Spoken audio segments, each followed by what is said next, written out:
Hey, everybody. Now we're live. All right. How's everybody doing? Welcome to the very first ever Dat Grow Show. The idea for this show is to kind of have a space to just kind of hang out, talk about stoner culture and interesting topics and facts and food and drinks and all that kind of stuff. Something a little more laid back than necessarily a grow show. If you have a grow question or something, or one of us knows a lot about that topic, by all means, ask us in chat. But, it's more of a hangout, smoke lounge kind of vibe. I think you guys are going to like it. We got a bunch of cool ideas for the show. And a lot of you guys have watched some of the other shows that we've been on before. And we have a lot of neat ideas based off of that. I think you guys are going to like it. So thanks everybody for watching. Looks like we got quite a few people in chat so far. And really looking forward to seeing everybody this evening. So welcome, everybody. Let's introduce everybody. First off, let's say hi to Wes Engine. How's it going, Wes? Big up, Colton. Big up, Josh. Big up, Chad. Hope everybody's doing well. Hope everybody's living their best life. You want to introduce yourself to everybody that may not know who you are? My name's Wes Engine. I've been growing for 21 years. Can you hear me there, Colton? My audio coming through? Yeah, a little bit quiet or echoey or something, maybe. Okay, let me just maybe give me. Well, we'll introduce Chad next, and then we'll switch back to Wes. How's it going, Chad Westport? Dude, it's going pretty awesome. Stoked to be here tonight, man. I'm glad that you kind of arranged this. This is fun. Give us all just kind of a chance to BS, let the hair down, as we say, and just have a good time, man. Have some barbershop conversations. Right. Well, we're not quite as restricted as some of the other stuff. Or can be bring up other topics that maybe we wouldn't talk about on a grow show or something. So, what about you, Josh? Thanks for joining us tonight. Tell us about yourself and introduce yourself. Yeah, dudes. I'm stoked to be on the platform with all three of you guys. You guys all do some cool shit here on the interwebs and in the world of weed. And my name is Joshua Rutherford, Dutch Blooms on Instagram. I put on the Regen conference, and I breed some cannabis, and that's kind of my MO. But I'm really stoked to be on here. Like, I'm really into aquaponics. I'm really into just a lot of the stuff that all these guys are into. And I just like to throw in my little 2 bits here and there. So pretty honored.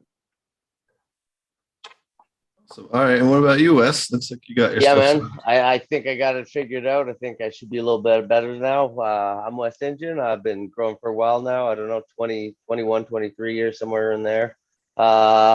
Just love the plant, steward of the plant. Been enjoy. I don't know. Just love hanging out and chatting, bullshitting with the guys.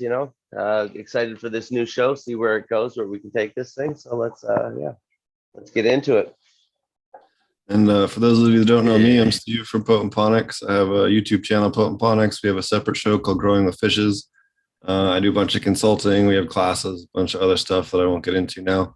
But I kind of just help people out with different grow stuff, both in the free aspect of things as well as in-person, construction and all that fun stuff. We're looking forward to the show. Kind of something a little different. We used to kind of have a show called After Hours, which is kind of the same vein. So I'm kind of looking forward to this. So we kind of put together some cool stuff. So have you guys found any? Got a little bit saucy, I gotta say, because it was after hours. Nothing good happens after midnight. Only fun things. Only the fun things. I thought we'd bring up, I guess, one thing real quick before we get going too much. I did want to mention this because I will be here along with a bunch of other amazing people that I think a lot of you guys also are fans of up at Mycelium at the festival. August 19th, 20th, and 21st up in Wilkinson, Washington, about an hour from Seattle. If you're interested, come check it out. I'll be there. Matt Powers, Chris Trump, Cass Posey. Cass has been on the show. Matt's been on the show. Chris has been on the show.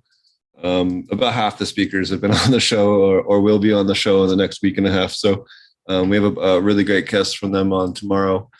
So definitely check that out over at myceliumthefestival.com.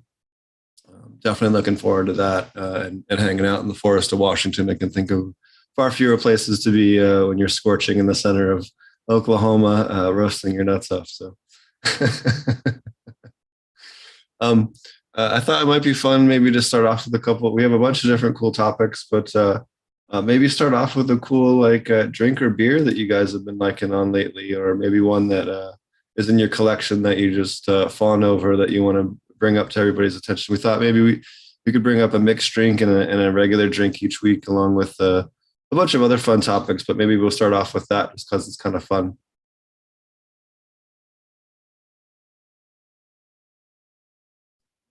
I'll start it off by just saying that I don't actually drink, but I want to give a shout out to Mango Madness from Odwalla.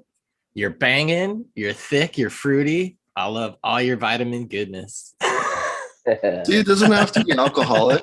It could be whatever. It could be a cannabis drink. It could be a good juice blend or kombucha, whatever. I know. It's all good. It's not a thing for me, but I throw that one out there. I'll throw the wrench in there first because that's what the show's about, right? No. Crank it in there. I'm drinking. I was just talking shit on Instagram, drinking out of my fucking measuring cup.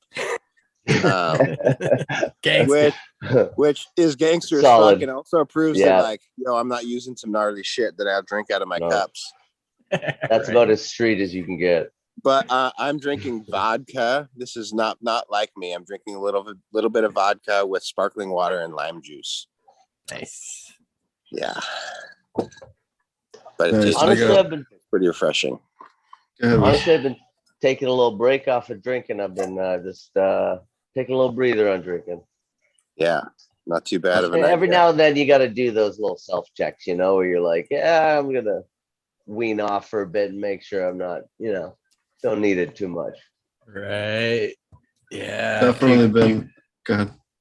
I was just gonna say, when you puke on your favorite shirt, man, you gotta take a week off. The guys right? On Instagram are calling me out saying I'm drinking Zima, and I think they're They start calling you Coolio now. Do the body ice or the ice body, whatever that was, man. Ice me, bro. Oh, my Sonics is just calling me Josh from now on, and that's a totally fair fucking jab. He's like, you shaved and you're drinking fucking vodka and lime water, you bitch. Remember, you can go up to any white girl and be like, "I'm so sorry for what Joshua did to you," and she'll just start crying. Dude, no, I'm just kidding. Who got down on the wine coolers? I mean, while we're here on this topic, who was drinking the boons, man? Who was drinking Strawberry Hill back in the day? Some MD 2020, just down in the big MD 2020.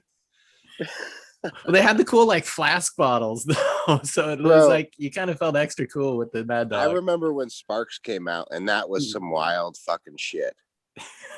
Yeah.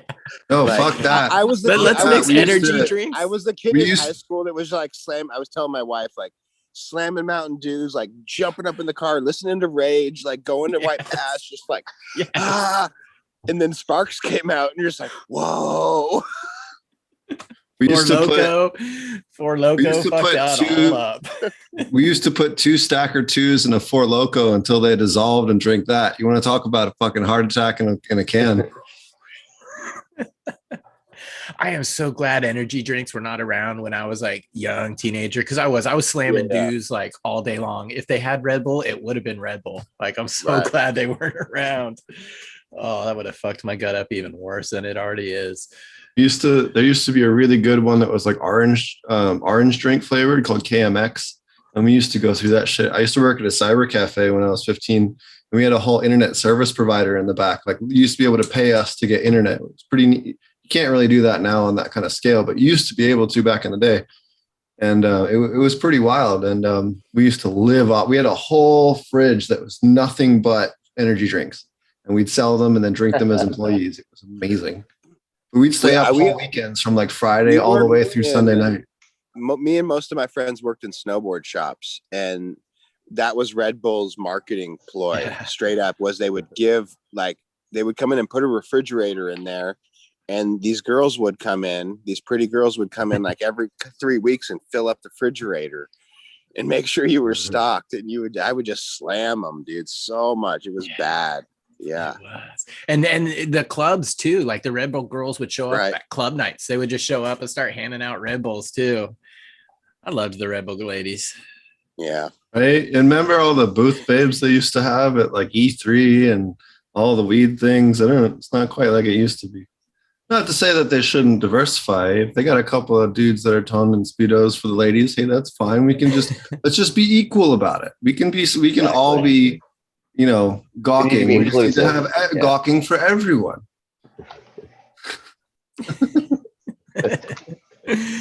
You know your market. Like seriously, let's just be honest. And you guys know this. Anyone that has a dispensary, they hire women between the age of 21 and 30. And that's 85% of the staff that work as bud tenders. And then you have a small percentage that are outside of that category, but that's what sells. Seriously, I have a friend of mine who's a yoga teacher that works part-time selling bud as a bud tender, and she makes more doing the bud tending part-time than she does teaching yoga classes. Wow.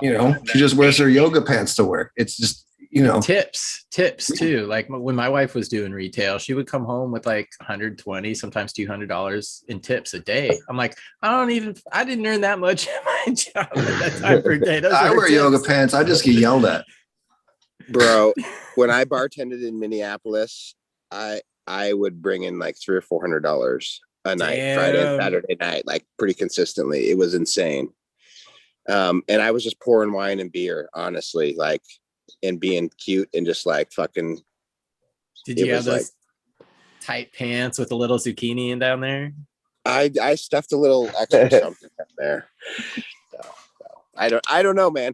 It's pretty crazy. The tip scene is pretty crazy because you make no money like hourly. It's all tips. But it was a big bar, and I had like a 28 seat bar plus a 200 seat restaurant. So I was serving a lot. But anyways, it was crazy that you could just like in 6 hours fucking rack up, $300, $200, $400 on a crazy night. Yeah, it's amazing too when you work at some of like the higher end restaurants where like pretty much every meal is like $600-$700. You start taking 20%, 10, 20 off of that all night, and it racks up. Wow. Yeah. Yeah. And when you're the guy serving the drinks to the whole house, it would all come in, all the waitresses and servers were all like, tipping me out. Yeah. Keep them stiff. Keep the drink stiff. Keep people happy. I actually, I learned a ton about, I learned so much in that period of time in that job because I was also growing microgreens and selling microgreens and tomatoes and peppers to these restaurants. And nice. While working at one of them, and I learned a ton. I got to work with all these chefs. And it was kind of like just like the cannabis community where the chefs would visit each other's restaurants, so I would be the bartender, and chefs and servers always come and sit at the bar, and they tip you out really well. That was part of the reason that I would make such good money, is because I'd usually be serving servers or other service folks, right? And so they would tip really well. But I learned so much about service and care and quality of product, honestly. Like I would harvest my microgreens on a Thursday night, put them in a freezer or a cooler room, and then deliver them Friday fresh for service, Friday and Saturday night, because that was the bulk of the service, Right. Right. I don't know. It was fun. It was really interesting. That's cool. I'll give you an inside perspective from, the chefs, kind of what they're looking at. Because again, it's like quality is quality, whether it's this or cannabis. They know what they were looking for. So you probably pick some of that up too. They want the quality. They want the consistency, and it's kind of all of the above. And then obviously they want to get a good price too, if they can, because they're running business as well. Yeah. So. But ultimately, like what I learned, because Minneapolis is a really hot spot for food, is that quality, same with cannabis, quality wins, and if you can just really buckle down and do the best thing and pop those bags open, so to say. And that's exactly the same technique. How I sold my cannabis was how I sold my vegetables. Was I would literally go to the back doors I'd look up the address of these fancy ass restaurants, pop in the back door and just look around. There's all these white coats and be like, who's the fucking guy that looks like he's most mad, you know, and like he's the boss, right? Right. Yeah. And I just like go up to him and like start opening my tomato bags and fucking stuff and just like as fast as I could, just like before you kick my ass out of here, like Right. take a whiff, take a look. Hell yeah. That's the It hustle. worked a few times. Sometimes they Hell get the yeah. fuck out of here, bro. Like we got Hey, can't blame a brother for trying. Come on. yeah. Josh, do you want to say the JFK story or no? That was hilarious. What was it? When we were at JFK When we at were the bar. JFK? I don't remember. You remind me. So me and Josh, allegedly, in this book I was writing, we're going from Seattle to somewhere else. JFK. Did we go to New York? Yeah, we were in JFK, remember? And anyways, I don't even know if I should say this or not. Right. I guess it's fine. It's been enough time. We're at the airport bar. I totally don't remember. So Okay, so we're at the airport bar, and Josh is like, "Hey, man, XYZ person gave me the super dank bud," and breaks out a fucking mason jar and cracks it right in the fucking bar. And immediately the whole bar just looks at us. The dankest bud they ever smelled, just like yeah. So the bill was like $20, and we just left like $60 on the counter and just fucking got the fuck up out of there. It's the funniest shit ever. There's drug dogs on 4 levels below alerting. Speaking of drug dogs, I got a real good drug dog story. I got a couple of them, but the one I feel comfortable sharing right now, in Zimbabwe. So we had gone through all the red tape to get the phytosanitary certificates and all the happy horse shit that you have to transfer cannabis seeds over international lines, it's a little book of paperwork. Like it's not easy. And you got to work through people that can actually do all that stuff. And so we import, I forget what it was, like 40,000 or 80,000 seeds or whatever the fuck it was, like a sizable box just packed with, 1 pound Ziploc bags, 1 gallon Ziploc bags filled with seeds, all labeled with the COAs right on top and all the paperwork and phytosanitary and the whole nine. And so this guy, I go there and this guy's like, this stupid white kid thinks he's going to get all this weed seed, because he opens the box and it smells like weed. And the guy's just like, this kid's retarded. We're just going to arrest this kid and whatever. So they like take us aside and put us in a room with the box. And then he's trying to figure out if I'm like bullshitting him or not. So I show him the paperwork and all, and he calls his boss and they go, so finally they realize that it actually does have all the clearance and everything from the health department and the whole nine. So we go back out to the main area. So then they decide before they're going to let us go, they want to use it to test their dogs. So they take this big box of seeds and they put it out with maybe a dozen other packages and have the dog go by to try and hit on it. It doesn't hit on it. Then they go from being like laughy, happy, chill to like really angry that they paid a lot of money for this dog that isn't doing what it's supposed to. And their tone got real aggressive quick. So we just kind of very quickly were like, cool. So can we get our seats and get the fuck up out of here? Because I think we're about done. And finally, the head dude let us go. But it was like about 3 hours of this weird, like, kind of standoff almost with the customs people at the airport in Harare. You're like, quite the fun afternoon. Am I not busted? Am I busted? Am I not busted? Can I go? Do I have to stay? Yeah. What's going on here?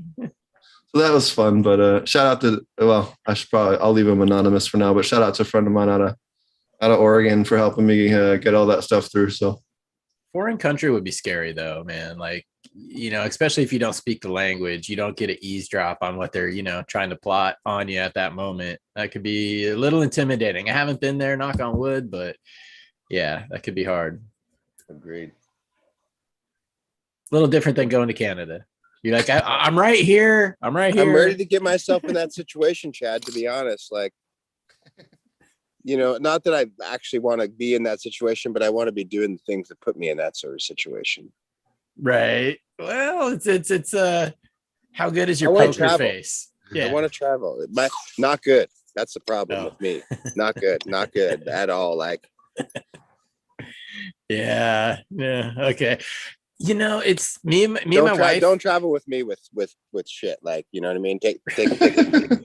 Yeah, I had obviously a- you're like popping it in the airport. You're like in the bathroom. I had Portland, Oregon search me coming off of a plane one time. That was bizarre. Wow. And then they I admitted was to coming to the racially. first Regen show. Yeah, at the first Regen show, exactly. And then they openly admitted to racially profiling people on camera. And I was like, wow, you just did that. That's Yeah. amazing. Like No, that was the profiling. thing. Like the Portland Police Department went down for like basically openly admitting and like racially profiling, Wow. you know, putting it out there. That, you know, this was like 2008. Wow. You know what I mean? Like not like ancient history. Yeah. Anyway, sorry, I didn't mean to cut you off.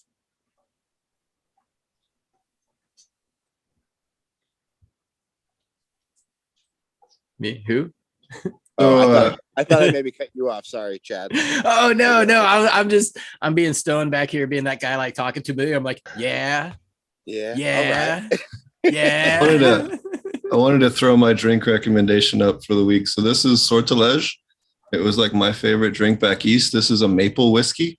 So they take maple syrup, they freeze it, and take just like the premium part after freeze separation through sieves to make the whiskey. So it's kind of like super primo ice whiskey, but it is really good. Yeah, if you get a chance, definitely grab some. But yeah, that was my drink of the week. Nice. So where are you trying to go, Josh? Like me and my wife, we're cannabis tourists. We won't go anywhere unless we know we could get weed. So, you know, we've been doing the Netherlands. We want to do Spanibus next year. Where are you thinking of trying to head? I kind of want to do something extreme, and maybe it's just like the age of my life where I like need that midlife crisis a little bit. But I want to go, you know, like somewhere maybe a little bit dangerous, or like I want to do something that where folks don't often go, or it's a little bit more challenging to go. And honestly, if I break it down, like the cannabis that I like is in the most challenging spot, you know, like Afghanistan, right? Which is really off limits right now and really dangerous for white people. So I don't think that's on the agenda right away. But I just want to go and like check shit out, how people are growing it more naturally uninfringed. I mean, I don't think we're really at land race still yet, but I think there's people in areas that are cultivating and doing hashish and things like that it would be like so fucking epic for me to walk through fields and see what the fuck's going on and just like observe, like, and learn and experience. I don't know, man. I really like, and I also really like connecting with people too, you know. That's like obviously really important to me, is to connect with people on a personal level, and the idea of connecting with people through a common interest like the cannabis plant in a totally different place, like, is just like it's really magical idea to me, I guess. You know, I don't know, maybe it sounds really whatever, No, you know, not it at all. sounds cool. Not in the least. That's what I meant by it. Like, I just want to kind of like do some travel, and like, you know, I'd love to go fucking Pakistan and run through some fields of weed, and you know, just backpacking it. Yeah, living off the edge. Yeah. You know, it kind of reminds me of, you know, almost like things I've heard Frenchie say before, and that makes me think of like India. You know, you could probably get into like the Hindu Kush regions and some of the mountains there, but that's one of those like far out places I could only dream of. Like, I don't know if I could survive it. One place huge amount of cannabis diversity was like Kazakhstan and some of these like lesser known countries, like in the same region, but they're more in the more mountain areas. Like, I think there's some probably like really cool cultivation happening that it isn't as widely known, but is in the same genre of what like I'm liking, you know. Kazakhstan, it grows just like wild. Like, it's like everywhere there. Like, there's like, they can't make it illegal because they can't get rid of it. Like, it is literally everywhere there. And in Mila's book there, she was talking about when she went to Kazakhstan, she ended up getting invited there by the government to do yeah to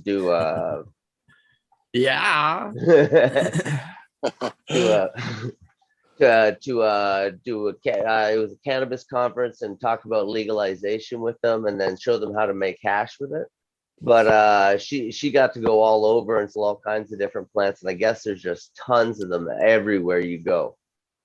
Wow. I could help on just like a logistics end of that one if you're serious.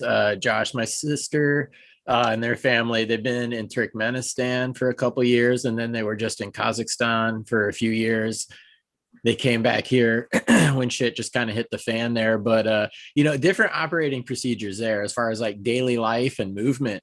But it's totally possible. They were fine. There's, obviously little like enclaves of westernized people. Right. But yeah, that'd be a fun trip, man. Be wild. It'd be super fun. And yeah, like Yep. I'm just kind of like, I'm serious, but like I don't know really how to make that shit happen right now. Like maybe there's a way to make it happen. But I don't really have a path on that right now. No, there'll never be a good time though. That this is one of those things where there will never be just a right time. You have to just one day be like, you know what? Fuck it. I'm going. You're exactly correct, Chad. That's exactly right. You just got to do shit and then it'll get done. That's true. Yeah, man. I think most of the real, I'll be honest with you, I think the last real genetics left that's not been contaminated is in Africa.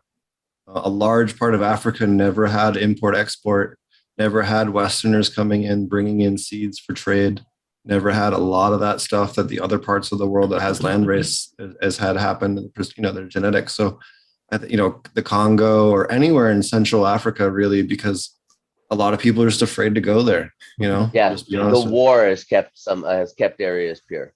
Yeah. No, I would look at, if you're looking for land race hunt, the last places are definitely going to be places that were war torn, that are recently stabilized, that were kind of off limits the last 20, 30, 40 years. That's where you're going to find stuff that's not been screwed with. Rob's saying come out to Thailand, and I saw him posting and he's doing shit out there. I'm like, fuck, dude. Yeah. I've been debating on that myself. Like, okay, they're making it kind of pretty attractive there, but kind of from what he said, and I've gathered from other people though, is they're really trying to keep like the money local, or like try to get their businesses first. So you got to be like that silent partner. Yeah. Which is why there's a cookies in Bangkok. Right. The fucking McDonald's is all over the world, so will be cookies. I'm not really trying to like go get mine and like put a Dutch Bloom store in Thailand or anything like that. Like, I'm more looking for experience and like connection. But I also like am a dad and a husband and have a family, and so like I need to make money, and so something has to happen to make that happen for us, but it's not like where my intention is. My intention is more for the experience and connection with people. That's why I was saying, like, if it was up to me, I would be like traveling with a backpack, something like that, kind of one of those wild things. Of Rob, here comes Rob right now. Right. One of those wild things where it would just kind of have to fall into place. It's like you're out there on that backpack mission, just meeting people, talking to people, and all of a sudden you both realize like you're doing some shit and you're like, we should do some shit. Right. And that's, it comes together.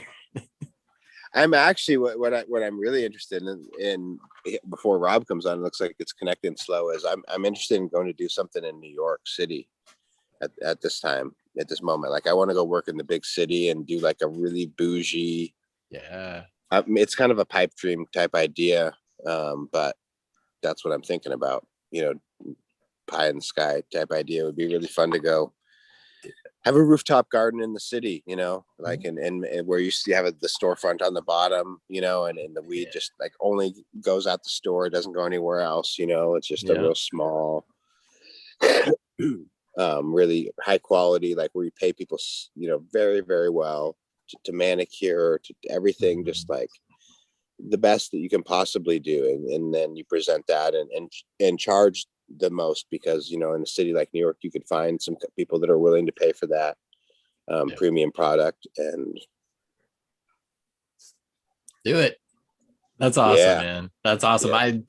Yeah. I'd love to have a little craft spot too with, just like the farm stand or the same thing where nothing really leaves you. There is no distribution. You just kind of get to take care of everything because at the end of the day, quality sells itself, you know?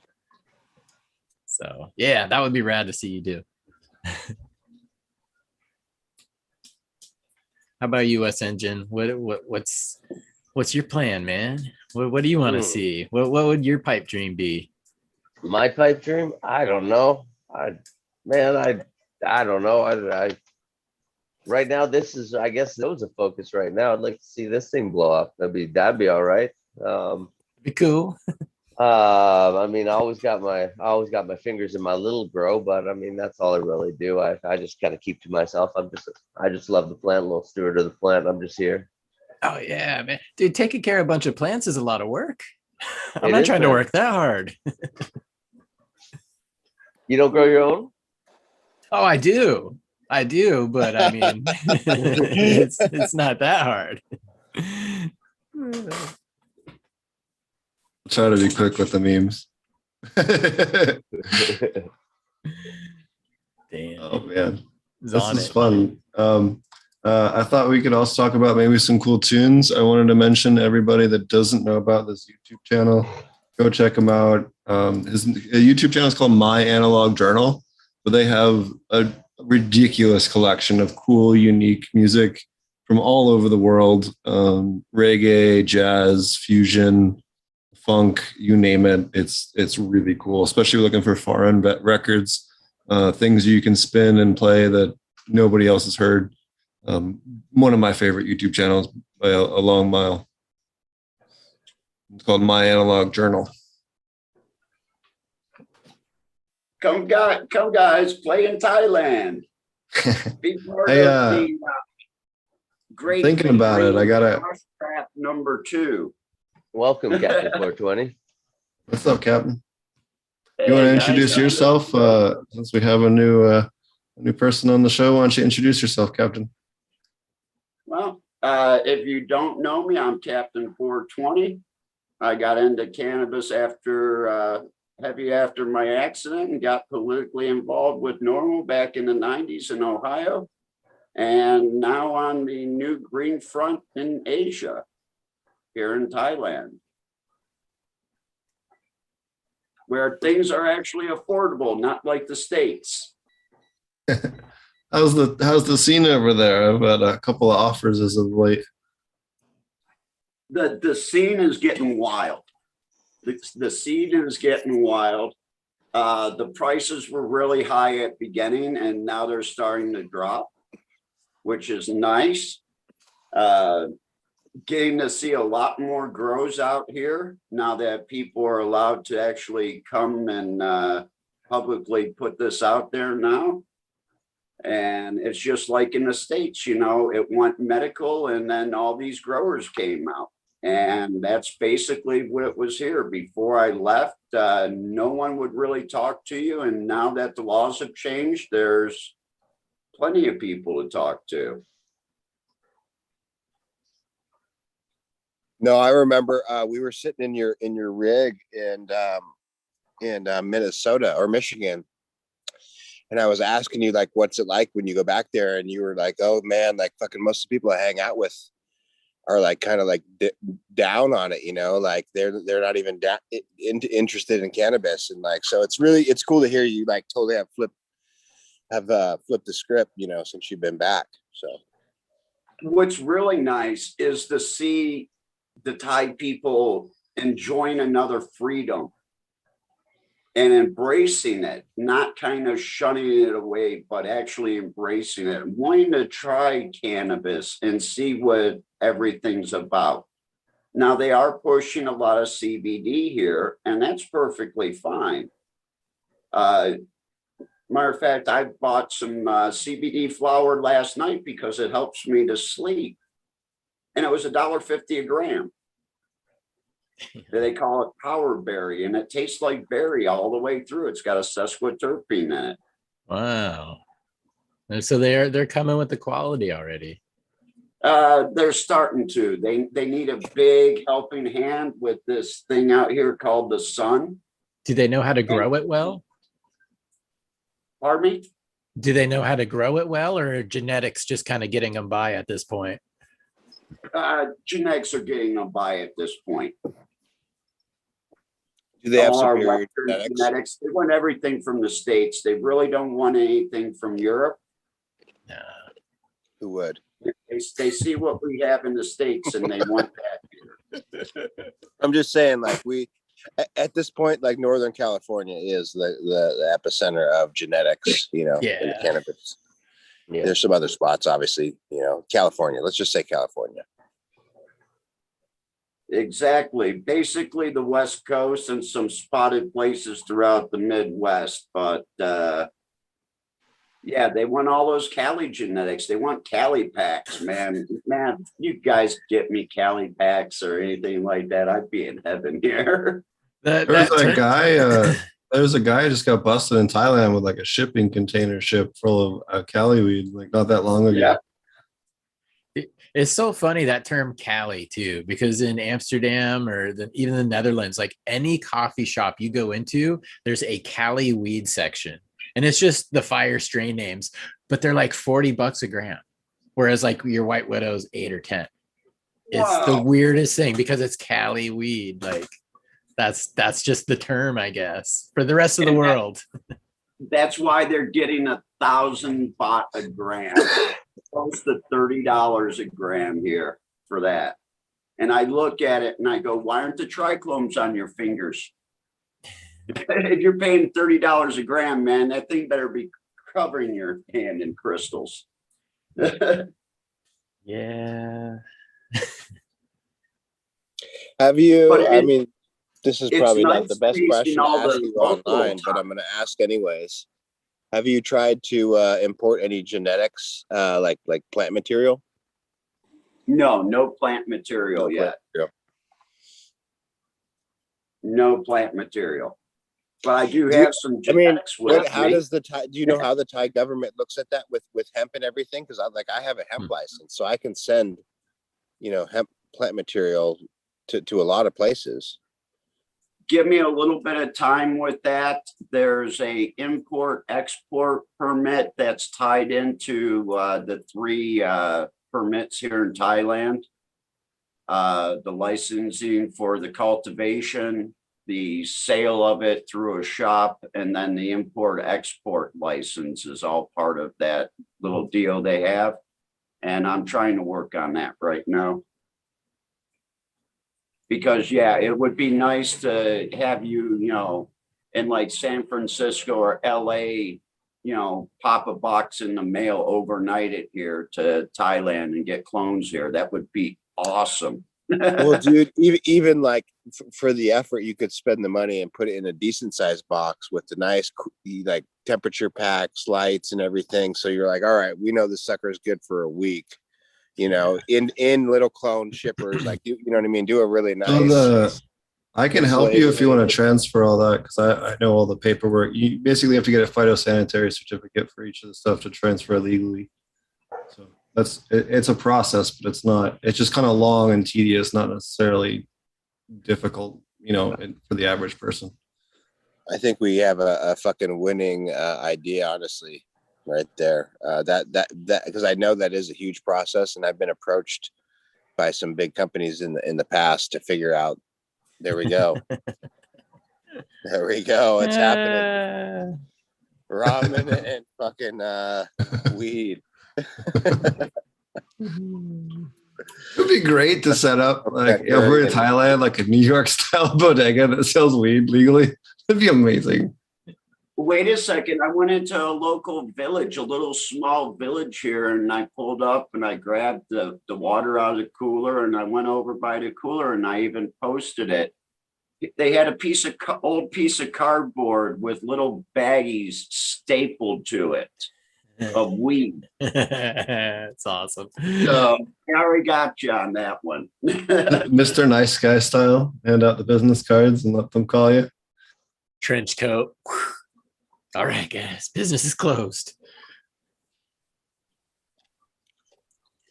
I've Right. been getting a lot of traction because I just finally started posting the other day on some of the seed packs, and I've gotten some people here in Thailand contacting me, and it's like, yeah, these are all going to be available.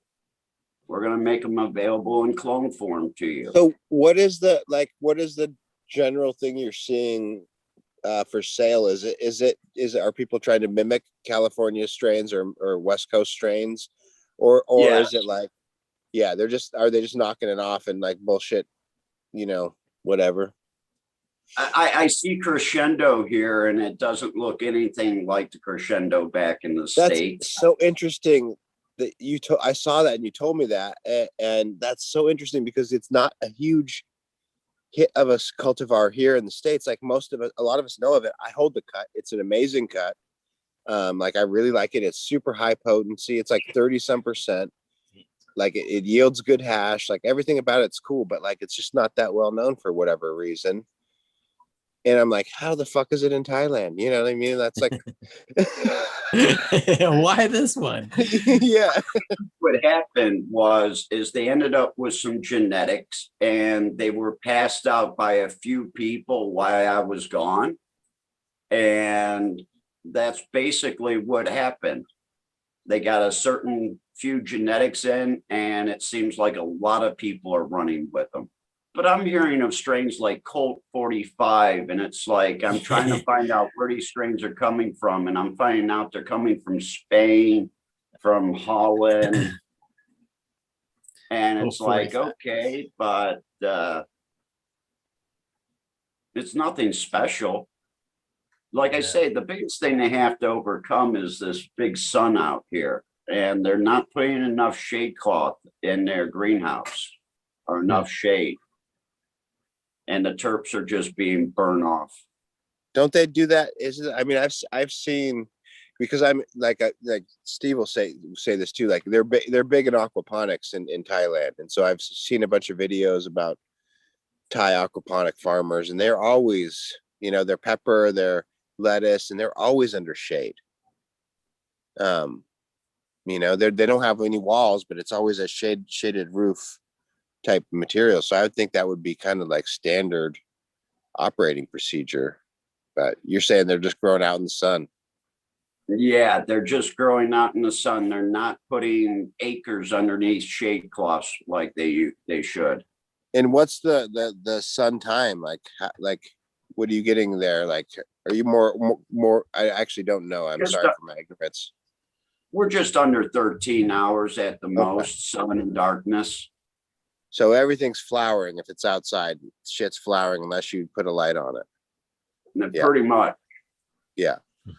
And the way to get around the lights is like Potent can tell us about being out in these countries. Now you have LEDs on solar panels with timers. So you can just go out there and set your solar panel to kick on at like 5:30 in the evening, and then have it shut off about midnight. What do they get? By 5:30 in the morning, you have enough ambient light in the morning. What do they get for variances on like temperature and humidity from night to day? Is it pretty wild or is it pretty steady? It's pretty steady. The humidity goes right now because of the rainy season. Being in Washington, I don't like the sound of that for outdoors. The rainy season. The fuck? Man, it rained like 4 times the other day. So needless to say, I didn't get a chance to go out because I haven't fixed the flat tire on my truck yet. So all I have is a bike, and I ain't riding a bike in the rain. Get the cool skunk stripe. So there's probably, I don't know, does farming have a lot of like natural pests and predators there? Is it a pretty easy place to farm, or? No. I have seen plants attacked by spider mites here in the north. Okay, so really bad. Damn. Well, think about this, Chad, that like in like our northern climates where we get a cold period, all those pests, a portion of the pests die off. Some of them like hibernate, Right. you know, within stuff. But like, you know, like especially if you go over to Eastern Washington and Spokane, they all die off. It's a really like good place pest wise to grow cannabis. But you go to some place like Hawaii or where it's tropical, Thailand, then they never die off. They're always, everything's always growing. Fuck They're that. always fucking growing, bro. Everything. No. No. I do Okay. have an Damn. I do have an ace in my back pocket because of where I moved in Thailand. It does almost get to freezing in December and January here. So we drop into the upper 30s, lower 40s in the night. So that does help. And that's also my major growing season here. It starts here at the beginning of August. I can start to put stuff out because the rains start to go away. And by the mid to late part of September, first part of August, the rains stop. But that cooler temperature comes in. And I guess that's why I like it here because, you know, you're looking at, yeah, you may be up in the mid 90s during the days, but you're dropping down in the 70s at night. So it beats the hell out of snow. Cow. Yeah, but you get bugs there, and you don't have that die off season. We have a little one here in the north, but there's the mosquitoes go away. At least that's the best thing. Oh man, I laugh because I'm dealing with mosquitoes right now, but And thankfully, it's I'm been hot literally enough. getting hit up by mosquitoes right now. I'm just like, ugh, ugh. they're You know what fucking works vicious, really good? man. You get some moss, and then you tie it with like some pine roots into a little tight ball, and then you keep making like layers on it until you have like something the size of like a sugar baby watermelon. You know, it takes maybe 20 minutes to make each one. And you take those and then you put like 4 of them around where you're camping or hanging out. And then you get a couple of hot coals from your fire and you put that shit in the top of it and it'll just smolder down and the steam from the moss just fucks them off. They hate that stuff. That's kind of like when you're camping in Colorado and stuff. That's how we always kept them off. Yeah, man, smudge them up. Oh yeah. All right, I got a question for the captain. What's Aren't up, they growing- American one? Hello, everyone, by the way. Introduce yourself, man. I am the American one on the YouTubes and the American one _with_18s on the IG. Yeah, most people know me, but you can find me if you search the American one on IG. I'm the little guy with the top hat, American top hat that pop up. That would most likely be me. But yeah, haven't they? There you go. This guy. Haven't they been growing hemp in Thailand for the last few? I didn't quite hear that. I had to go grab my earbuds. No worries. Aren't they growing hemp already there? Like, don't they have some sort of knowledge? Really, they have no knowledge here. All right, there's your opportunity, Captain. You know, I just have to come out and say it. You know, you have to understand, though, Thailand is brand new to all this.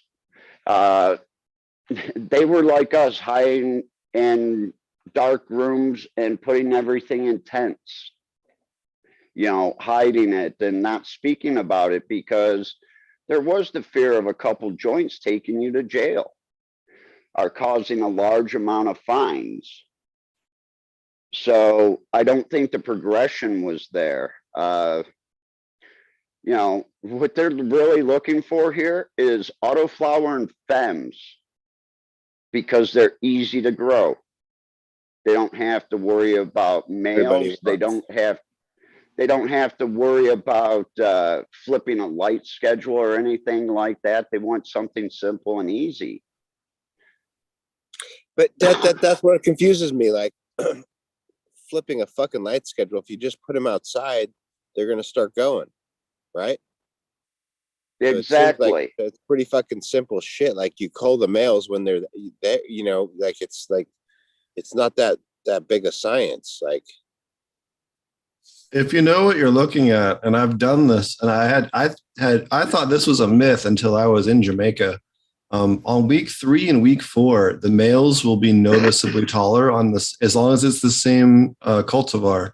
You know, between cultivars you can have variation, obviously, but as long as you're Fuck, planting just the same cultivar. if you walk your goddamn garden every fucking day when it's in flower, like, I mean, people are always trying to like pull them out early, like, but whatever. Like, if you walk once it's in flower, if you walk, because I breed and I do this, I have to walk every fucking. Sorry, Steve, I'll let you. I didn't mean You're to be a fine. dick, but if you walk your goddamn garden every single day and you look, you see balls. You know, like, and you just fucking pull those plants out. It's that simple before they fucking pollinate. It's not There's that plenty of goddamn. time. I want you to do Right. this.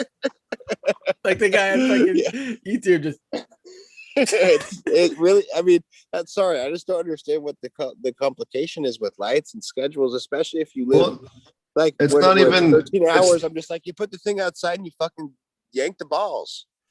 it's not even that complicated. Like when I was down in Jamaica, if you're in a 12 You said 12 yank the latitude, balls. if you're at a low latitude and you have 12 light most of the year or close to it, you don't have to do any of that. Week 3, week 4, pull all the tall ones and you're done. You don't even have to, like, you'll have maybe like 0.01% of a female. One out of every fucking 10,000 will be a male after that. And just because the node spacing, think about it. A male wants to get as tall as possible to throw his pollen as far as possible. It makes absolutely sense that they'd have longer node spacing. And but after a while, you can just see in the structure, especially once you get to know that cultivar, you'll know it immediately. usually true, but not all the time. That's why I don't pull that early. Oh yeah, it's like, not 100%. I've been faked. Like I've been like, that's gonna be male. That's gonna be male. Oh, okay. So And yeah. Obviously, I understand there's a space thing there, right? So you've grown a plant. I think that's what you're about to say. Like, you know, you've grown a plant up and wasted or spent that energy. I don't know if wasted is definitely not the right term, because you're still sequestering carbon and doing like cool shit. But you know, I mean, in terms of maximizing your profit on your space, you know, there's definitely a fucking, you know, you could sex your plants, a reason to sex your plants. But if I was out in a place where it's 13 hours of sunlight and it's fucking optimal temperatures, like I would just like stuff plants everywhere. Like, what the fuck? You know, that's about where I'm coming from. Like, just put more space. Like, just keep stuffing plants and pulling males. You know? Next year, I'm looking at like September being like the Johnny Appleseed of Thailand up here in the north. Because if I do take out these plants that I have here, like you were just saying, out into the natural light, they automatically start to flower. So I can get a huge ass crop of heavy indicas in September, October. Huge crop, and not worry about any bud rot or bud mold or anything like that, because of the temperatures just being perfect. Now, as I get into December and January, I have to use something that has a lot looser of a bud structure, because the nights do get colder and they are a little bit damper. And it takes about an extra hour for all that to burn off. But yeah, you know, just veg the plants inside and put them outside, man. How many can we fit out there?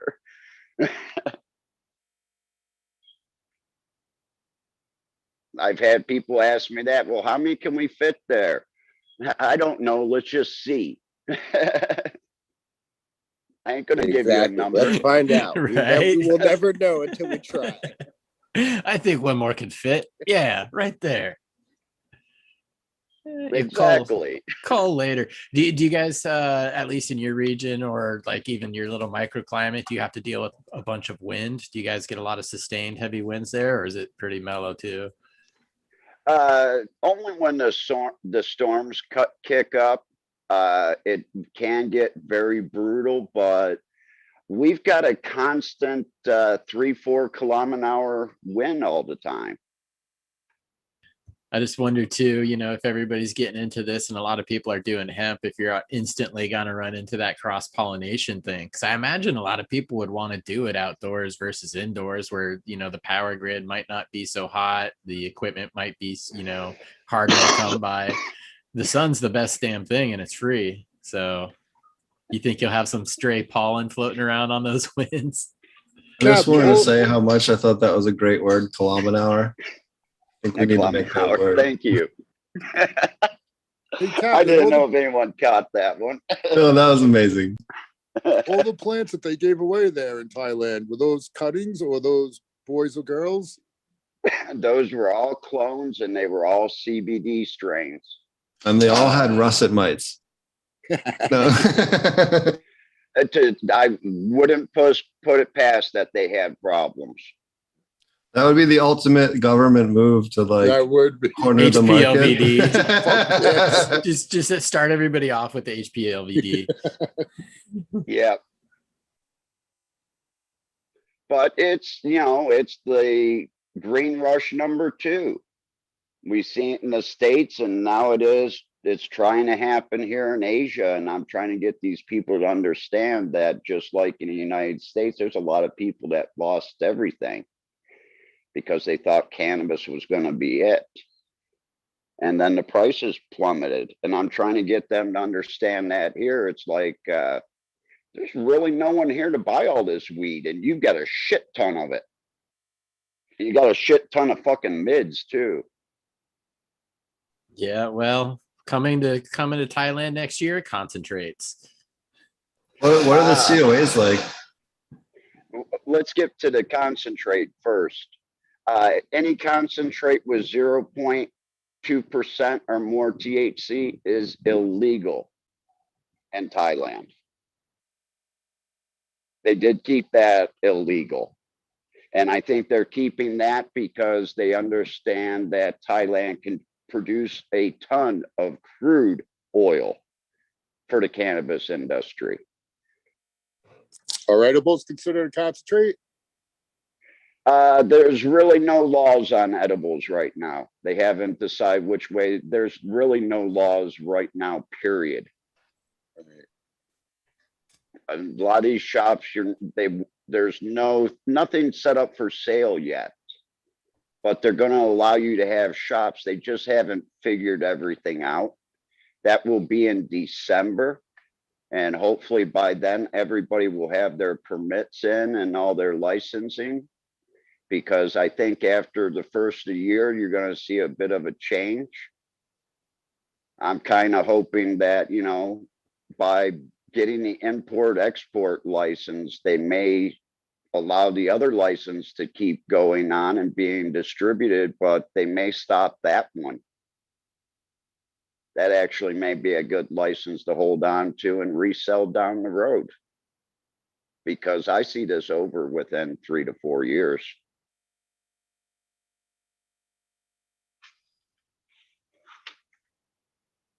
But it's a new thing now. Come to Thailand, lay out in the sun, smoke pot. All right, I will. You sold me. Definitely some beautiful parts of that country for sure, especially in the southern part of the country. I really don't get into the South because there is a bit of unease in the South with the Muslims and the Buddhists because of that part of Thailand not being Thailand until the Japanese gave it. So there is some fighting down there still that you don't hear about. Percussion bombs going off in markets and stuff like that. So I try to stay out of the far south, but I do make it down to Krabi and out to PP Island and stay away from Phuket, Koh Samui, some of the more expensive places.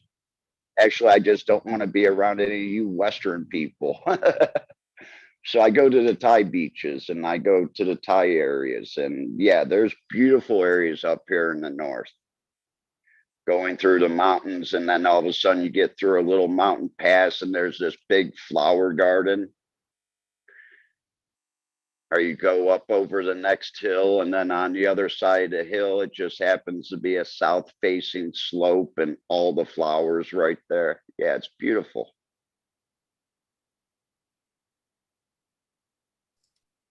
Yeah, I've seen a lot of pictures and videos of some of the cool parts of the South where you have those cliffs and the ocean and kind of seems like spires sticking out of the reef. It's really, really pretty.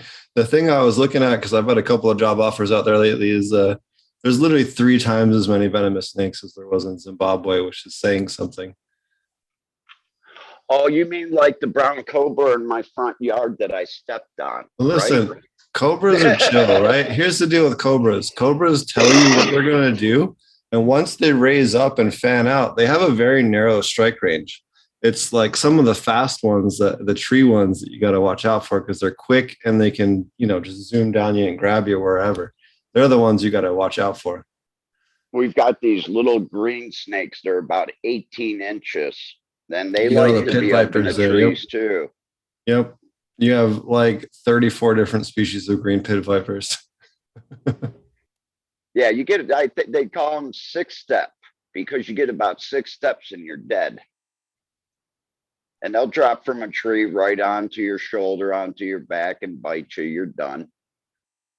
Yep. That's the fun part of traveling. You also have, you guys have fewer species of spitting cobras. I think you only really have one that's in most of the country there. Memory serves me right. They spit at you too?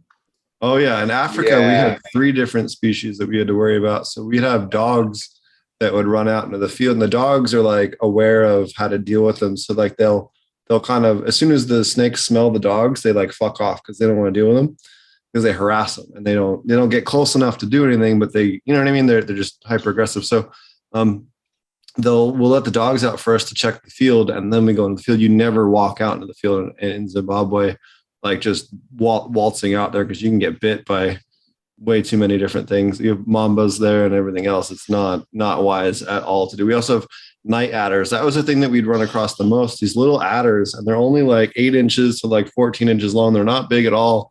But when you're out at night, they kind of cruise around where people live because they love to eat mice and stuff like that. And that was the one I saw the most over there. But you got to be careful, man. But the spitting cobras can hit you from a good, 9-10 feet away. It's much longer distance than you realize.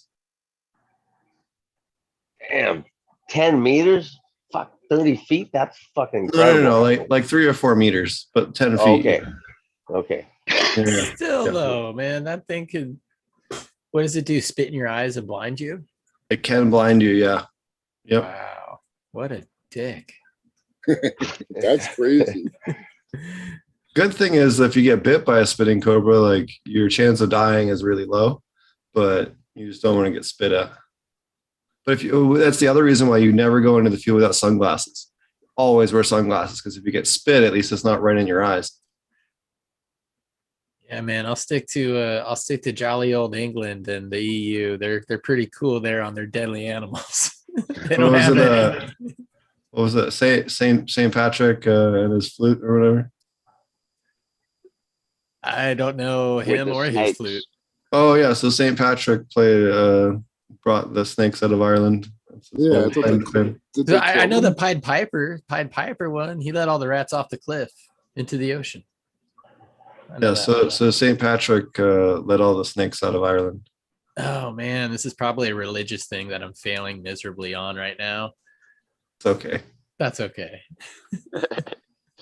And the Giants Causeway too, which is way cooler. I've only come across like a small rattlesnake in the wild though. And that was just hiking in Northern California. It made me pause, but after that initial 2 seconds of like, fuck, I was okay with it. It went its way. I kept going. But no, I have not had to deal with venomous snakes dropping from trees or anything like that. Hiding under your toilet seats. I have had to check my shoes for scorpions, but that's about the worst of it. I haven't even been in a spot where I had to do that, thank God. I am so glad my bathroom is all like tile on the walls and everything. I had to piss real bad the other day, and I mean really, really bad. And I'm running to the back of the house, and for some reason, I put the toilet seat down, which is something I never do. And all of a sudden, I go to start taking a piss, and this gecko comes out of the toilet and scared the hell out of me. But yeah, I leave the toilet seat up in my house because the pipe for my toilet just goes out to septic tank, and I've been told about snakes crawling up in them. No thanks. But yeah, man, I had this little gecko. It was like an inch and a half long little baby. It scared the shit out of me. I jumped. I ended up pissing all over my bathroom. Those are little toke geckos are pretty gnarly too in Thailand because they'll just scream at you. Like, they don't even give a shit. Oh yeah, toke geckos. They look like little raptors, but they're neon colored, and they'll bite you. They have teeth. I mean, they'll draw blood. They're kind of assholes. But they'll literally scream at you if you startle them. Kind of want one for a pet now. A little velociraptor. That sounds cute. A lot of people don't realize that they often have them in pet stores in case something like you have crickets or other lizards get out. They'll just eat them. That's very common in pet shops.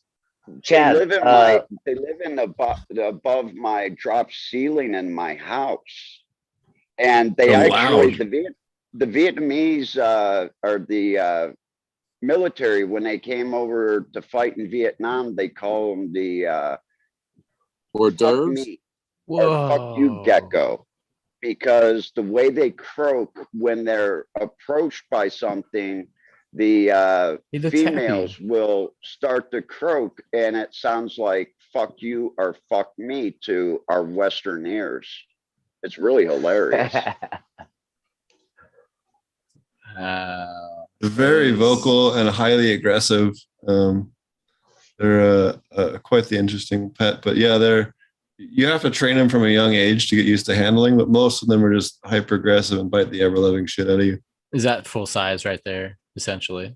No, I guess they can get bigger than that. That's actually a pretty big size for a gecko. Yeah, that's probably closer to full size. They can get a little bigger than that. Okay, they're on the upper end of geckos. So that would hurt. You wouldn't want that stuck right. to But your also, nose. like, this thing can change color from like blue to green to orange to red. Like they are like neon colored, and based on their mood, they'll change color. So you can look at them and tell what their mood is, which is kind of cool. That's where we get mood rings. It's really the blood of these geckos. Right. There you go. There's one that's a little closer to full size. Wow. Yeah. No, that would be a bummer to have it clamp onto you. But yeah, they're pretty cool. But they scream. They're like toki, toki. They're really obnoxious. Are they anything like the koki frogs in Hawaii? I haven't been to Hawaii yet. It's one of the few places left on my list. And Australia and New Zealand. One is much safer than the others.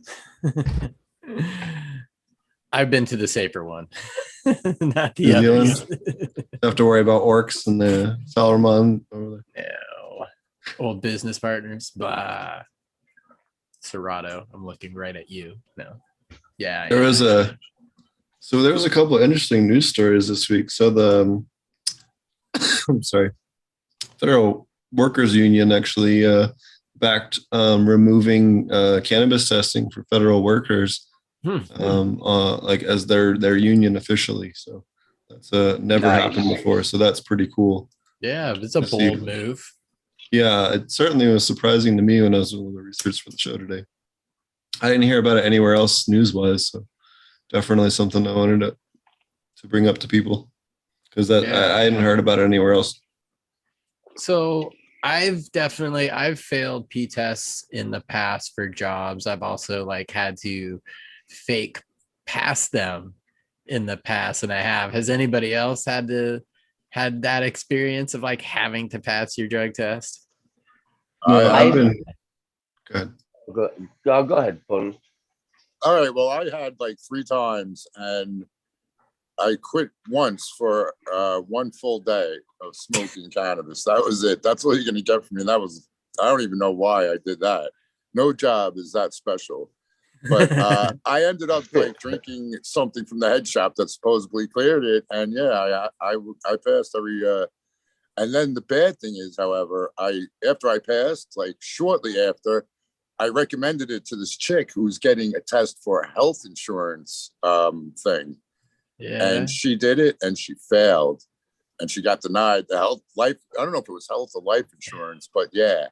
So I don't know if, and then I'm thinking, if it costs $150, I don't know how much it costs at the time for them to test, to actually get the test, but they just might do that to scare people that are potheads to not even apply, is what I'm thinking. They may not even actually do the test. I don't know though, but yeah, I passed like 3 of them, and that just that one time I quit for a full day. Yeah, I had even I had even quit for like I think it was 20 days. It was almost like close to 30 days because I got a little bit of a heads up, and it's like you're supposed to stay away from like fatty foods and fried foods. I did all of that, drank water, did all of that. But yeah, I didn't fail it the one time. I got inconclusive, which means they wanted me to do it again. But if you've ever drank one of those drinks, that's not something you do twice in a row. I was just like, that's all right. You can have it, dude. You can have it. I tried. And another thing also, if people do have to get past tests and they're taking a product that you have to drink, always be aware of this. Even if you stopped smoking for like 4.5 years, and all of a sudden you may be a little bit, you were overweight and then you lost all this weight, you can still test positive 4 or 5 years later for THC. It's stored in your fat cells, and when you use those older fat cells, it burns off the THC again. So it's back into your system. When I was with the Normal chapter, we were trying to help a lady out in California, and she, by the 3rd time of us sending product out to her, it was like, okay, ma'am, can we ask you how much you weigh? Well, I don't weigh much now, but over the course of 5 years, this lady had lost like close to 300 pounds. And that's what it was. It was her losing weight, and her THC was in her system. That would be good if you could get stoned losing that weight, but you don't get stoned losing the weight, do you? It just goes into you. Maybe No, that's the runner's high, man. Maybe that's the runner's high. The runner's extra high. Yeah, that's what, because people call you fathead, but there's a lot of fat in your brain. That's what they say. So yeah, stay skinny and let that weed go right to your head. My advice. That's where all my. So you're weed saying goes I can anyway. smoke a fat person? We were having this conversation in a different chat. Well, actually, it was just me and another person. We were talking, but they were talking about they're talking about vampires biting a stoner, and I'm like, that sounds like the next like Harold and Kumar, like these like medieval serious business vampires like bite the wrong stoners, and all of a sudden it's like a night out on the town for these vampires. Because you'd probably get stoned drinking some blood, right? That's the only way they could get high. Smoking it don't work, right? That would be a good movie premise. Yeah, man. We have to keep these people stoned all the time so we could suck their blood and enjoy it too. Maybe that's the real reasons behind vampires and zombies. And then they're all moody, and they have to hunt out potheads. Like they don't want no, that person's square. I don't want him. Fucking garbage. They're secretly behind all the Dead and Crew tours. It's really a cover. It's just a feeding frenzy. Captain's quiet. He's been to a few. He's like, damn it, they know. Damn it. I'm just trying to bide my time, and my ship comes back and picks me up. That's all. I'm getting off this rock. Shit. We had a couple of weird. We had a weird article I wanted to bring up real quick. So we had this dumbass trying to smuggle 7 ounces of weed from Dallas to LA. Because that makes any amount of sense. Like you can't get weed in LA. Come on, buddy. Right? Like, what is wrong with you? Come on now. You don't need the money. But did he grow it? Because that's the only way it would make sense. If he grew it himself. Watch, he's trying to enter like the cannabis cup. Right, he's trying to get No, there's no way it makes It's my sense, entry, but- bro. It's my entry. Right? He was just trying to go to DGC. Because when I went to Cali, I brought my own weed. I mean, I know on the East Coast, we get the rejects of the West Coast. So I generally try not to smoke anything that comes our way. And I just smoke my weed. And when I travel, I want to smoke my weed. I don't want anybody else's bunk. No, I know there's good out there, but you know what I'm saying? I would rather have my own. Yeah. Yeah. I've accidentally brought it to DC once. That was fun when I realized I did. And I'd actually gotten like almost the strip search on that one too. We were talking about, profiling earlier. Ever since 2001, since 9/11, I have been searched every time but once, with the exception of going overseas, oddly enough. But domestically, search every time but once, oddly enough, because there was a lady with a hijab in front of me. And for once, I was like, thank you, racial profiling. So I'm tired of getting searched, man. They feel your balls. Once they like put you on that list, man, it's over after that. I got I pulled feel you. off. I'm on the same list. International, no problem. Domestically, always. Oh, dude, I got searched in Dubai, Ethiopia, Zambia. It's fun. No thanks. And of course they tell you every time it's random screening. I'm like, how random can it be? Random. After the 12th time, man. Random The one long-haired white hippie guy with freaks, waist length man. dreads. It's random. Yeah, that's it. Randomly picking out long-haired hippie freaks, man. You guys fit the profile. Yeah. But I got pulled off a plane once, and they Ooh. pulled off like 3 people. Wow. And I was really Those are nervous. 'Cause big. I had, what it was is I'm a cheapskate, man. I find the cheapest. I bought a one-way ticket one way and a one-way ticket the other way. And that's what they said probably set them off. Yeah. But I had and I never ever checked luggage. I'm smarter than that. And I tell you what, man. So listen to this. All right. Well, that's the They thought story. you were a terrorist. I don't know, but they pulled me off and they made me take on my I had a duffel bag and a backpack. And that's what I always travel with. A duffel bag and a backpack. I never check my luggage. And you better keep your eye on it too, because like the overhead was crowded, so there was no room. The stewardess is like, no worries, I'll put it up here for you. I'm like, all right. So I watched where she put it, and some chick was gonna steal my freaking duffel bag. If I wasn't paying attention, it would have been gone. And I yelled right away. I'm like, you better put that green duffel bag back up in there, or else I'm gonna find you and beat you. And she put it back in there. Yeah. Like how there's like 20 people between, like when you're getting off the plane, there was no way I would have been able to catch her either, Yeah. Right, Shoving anyway, people to the side. I got pulled out. I was in Cali. I had weed in my backpack. I had tincture, and she found it all, and she just didn't say anything. And a TSA agent, she's like, "What's this?" The tincture. I'm like, "Oh, that's medicine for my dog."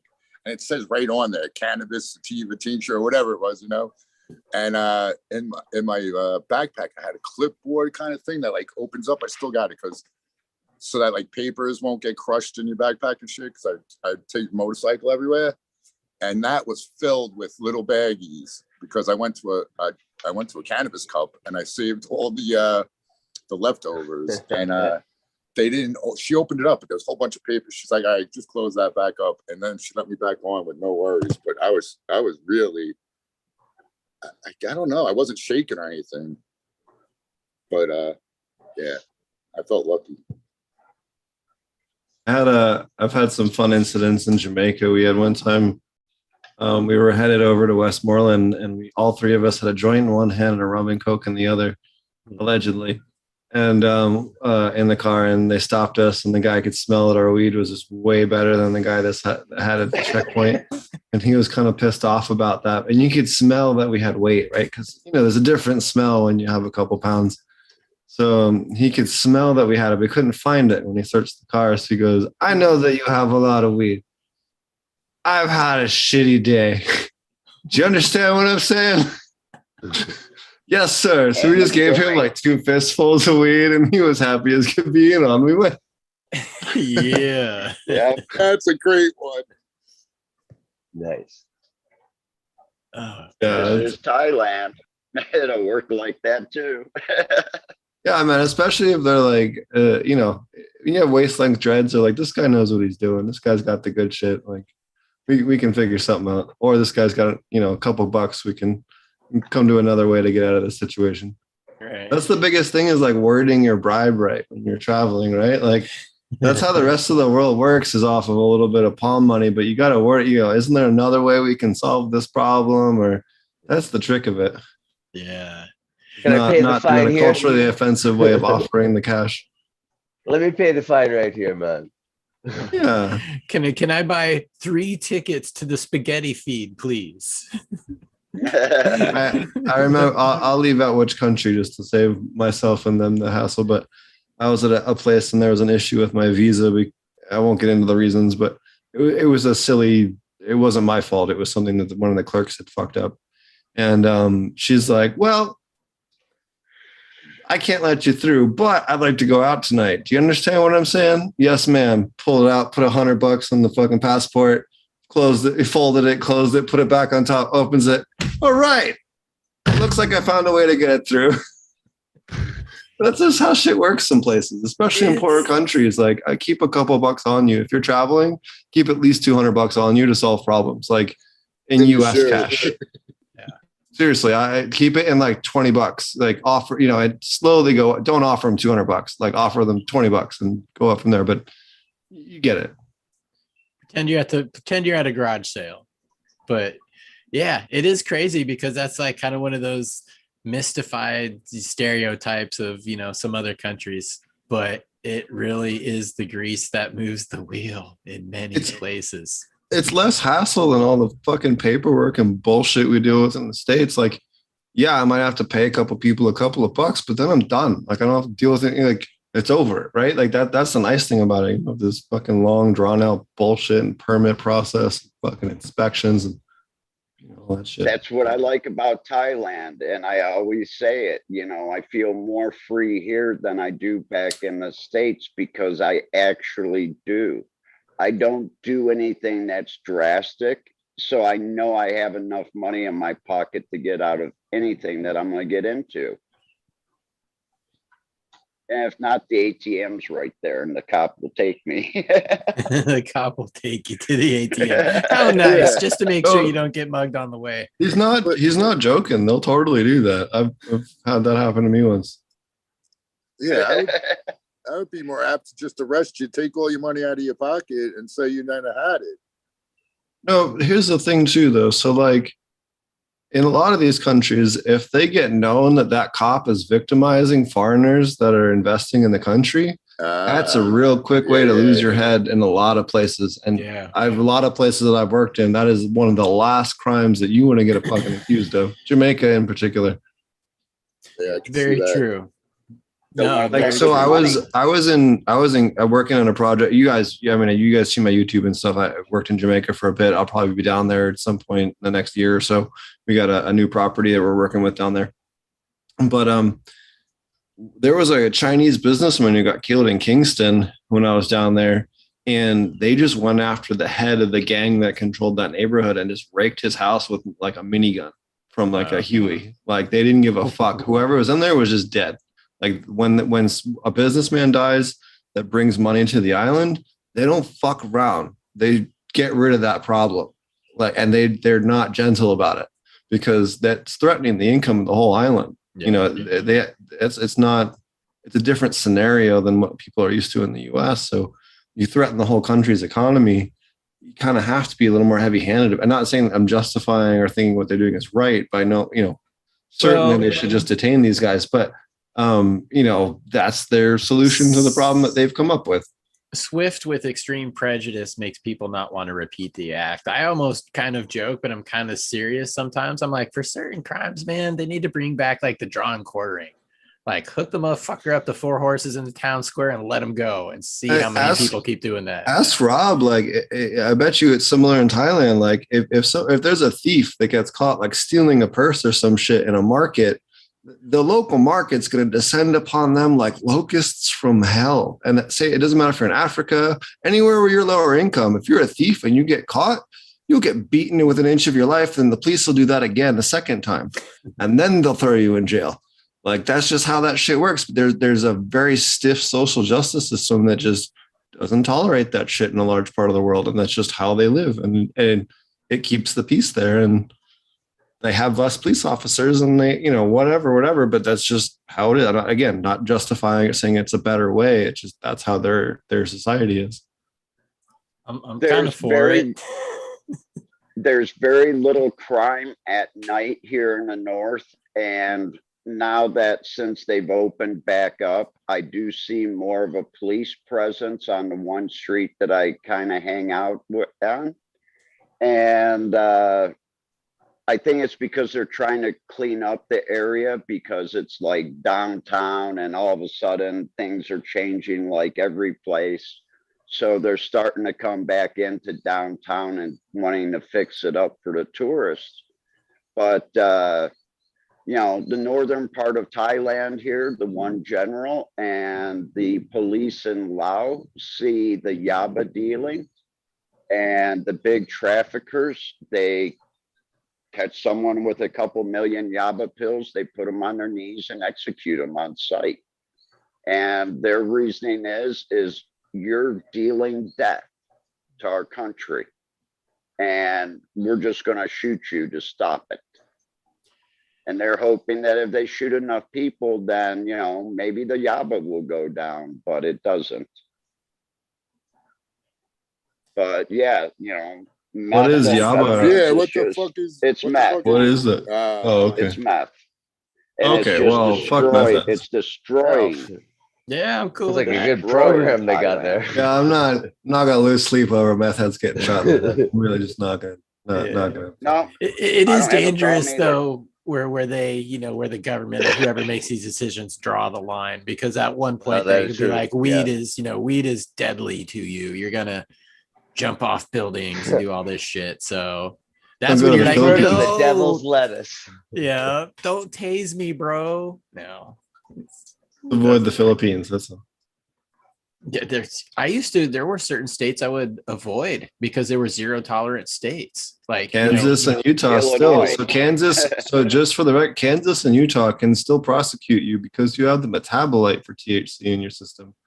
So if you had it up to two months after smoking, if you go through either one of those states and are driving and they want to fuck with you, they can absolutely charge you with a DUI in those two states.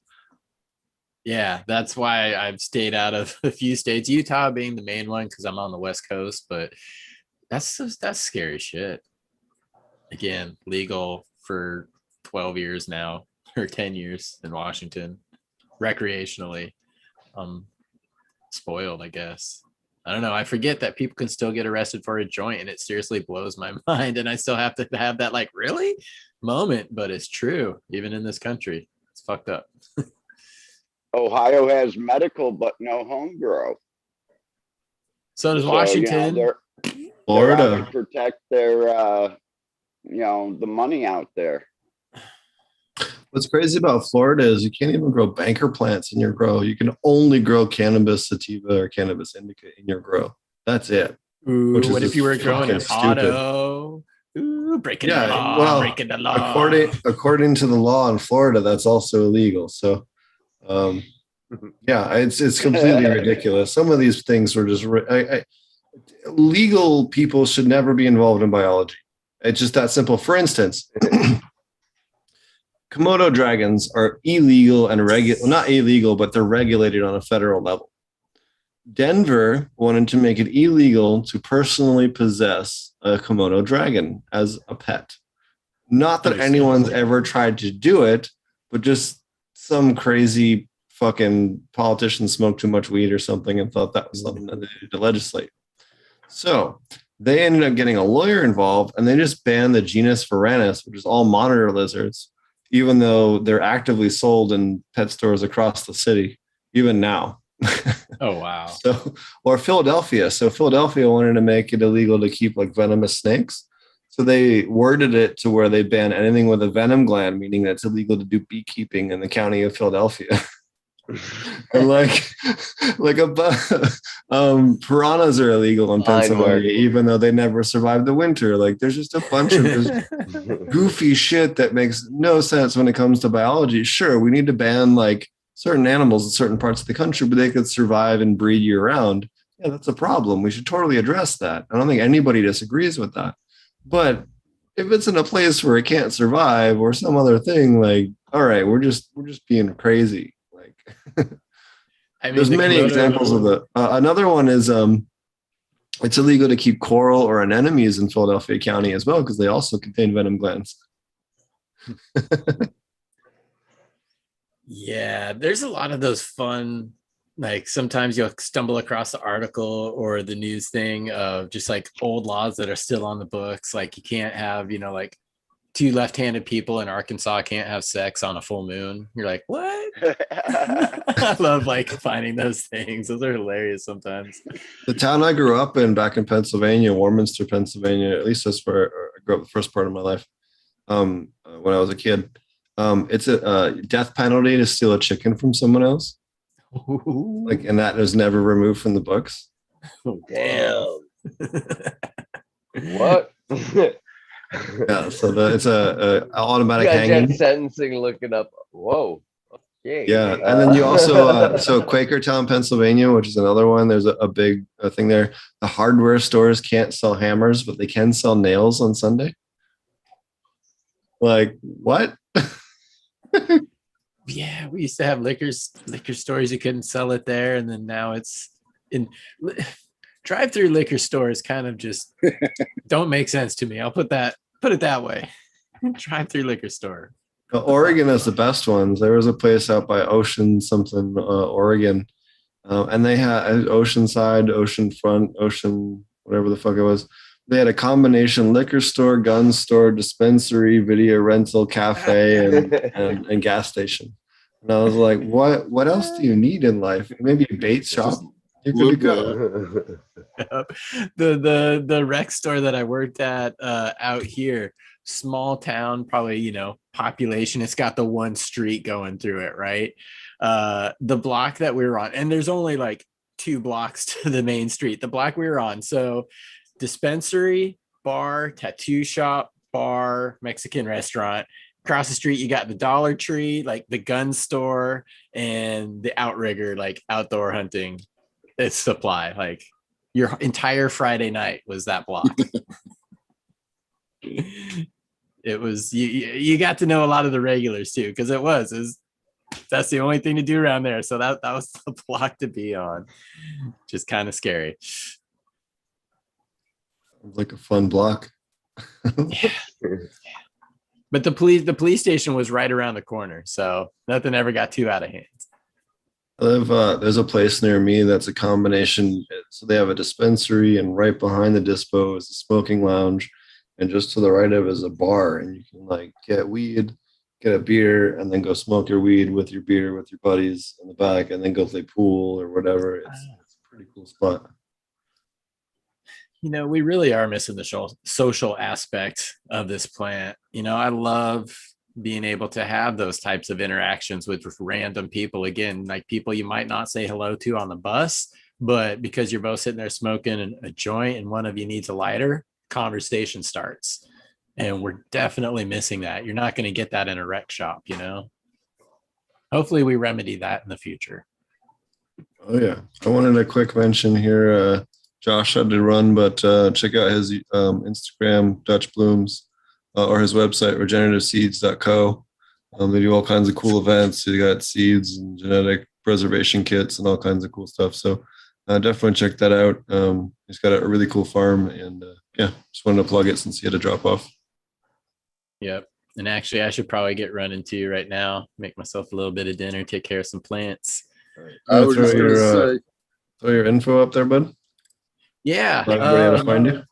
Yeah, definitely. Instagram, chad.westport is the main place to find me. chadwestport.com is the website, which will be up eventually one of these days. I got that landing page there forever, but I'm not a web designer, so working on it slowly but surely.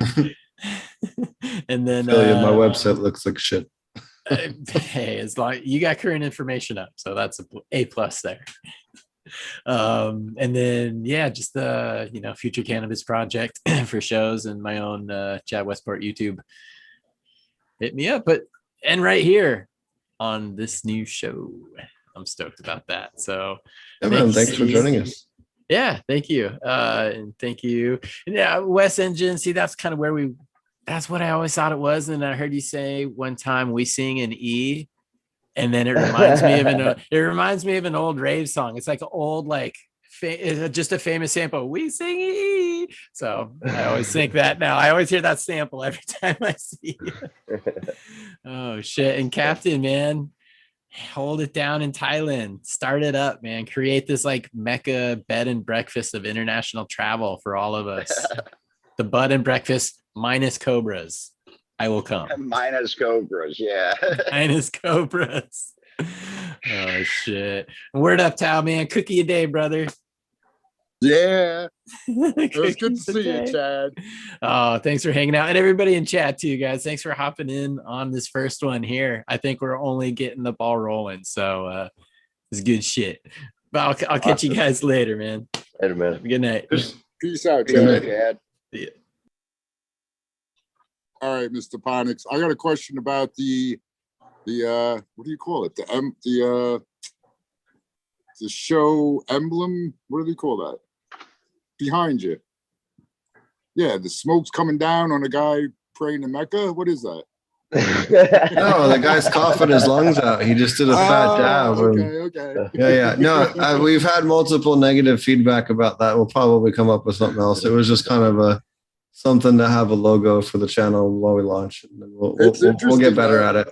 It's interesting. But yeah, I'm gonna have to get going too. It's getting early in the morning over here. And I have stuff to do. I hate mornings, man. I really hate mornings. But yeah, it was good hanging out and chatting it up with you guys. I'm glad to see yet another content show that's worth watching. And I'll be checking in every what is it going to be, weekly or what? Yeah, it'll be on Wednesdays for now, or we might do another day after that. For now, we're just gonna stick to that and see kind of how it goes. We also kind of have set this up to where like not one person has to drive, so it might not be me hosting each time. I might not be here every episode. Might not be West every episode, or whoever we have here. But for now, me and Wes are going to host the show, and then we'll probably add one or two people to just kind of have a little bit of diversity. And sometimes I'm traveling and stuff on Wednesdays, and same thing with Wes. So we'll kind of not be around one personality. Really, is kind of the point of it. That works. Yeah. All right. That's well, awesome. Thanks for inviting me, and it was really fun, Captain. I hope you have a great time this year, and yeah, pop some of them Amy's. I'm sure they'll do good there too. And Wes, it's always good seeing you. Go ahead, Thanks for Captain. stopping by, man. Peace out. Peace out. Go. What are you gonna say, Captain? You're gonna start up a whole bunch, huh? A whole bunch of different ones there. No, yeah, all the seeds. Oh yeah, hell yeah. I'm cracking everything with gas, chemical, fuel, burnt rubber, earth tones, everything I like because I like it. You're gonna be the king of the castle over there in Thailand with all the shit you got from America the last trip. You know, and I started talking to people back home, and you know, I want to start in. Thailand's all about Western genetics from the United States. Well, why don't we bring them something other than what they are pushed, right? And show them that there's other cannabis breeders in the United States that are putting out real fire. Yeah, I'm sure you'll introduce many to some of the best smoke they ever had. I'm going to try, and I'm going to try to keep the pollen out of the air. Good. So, you know, I'm going to push some seeds by some people like me and Dutch had talked. I think his strains would do great up here in the north because they're more mold and moisture resistant. Yeah. And I think they would be really good in this area. And, you know, so we're going to try to move forward the community, and we're going to try to do some educational things here to help these people. And, you know, I don't see them taking long catching on. Once they figure out, you know, what they need to do to get top dollar for their product, they're going to do it. I'm sure you'll do great. All right. And peace out, everyone in chat. And we'll catch you later, boys. Have a great one. Peace. Later. Cool. And if you guys are watching, please tell your friends. I'm trying to grow the channel.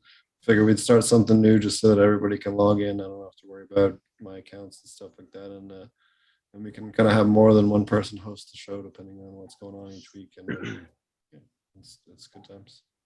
What else is new with you there, Captain? What cultivars are you popping right now? Oh, we propped the yeah.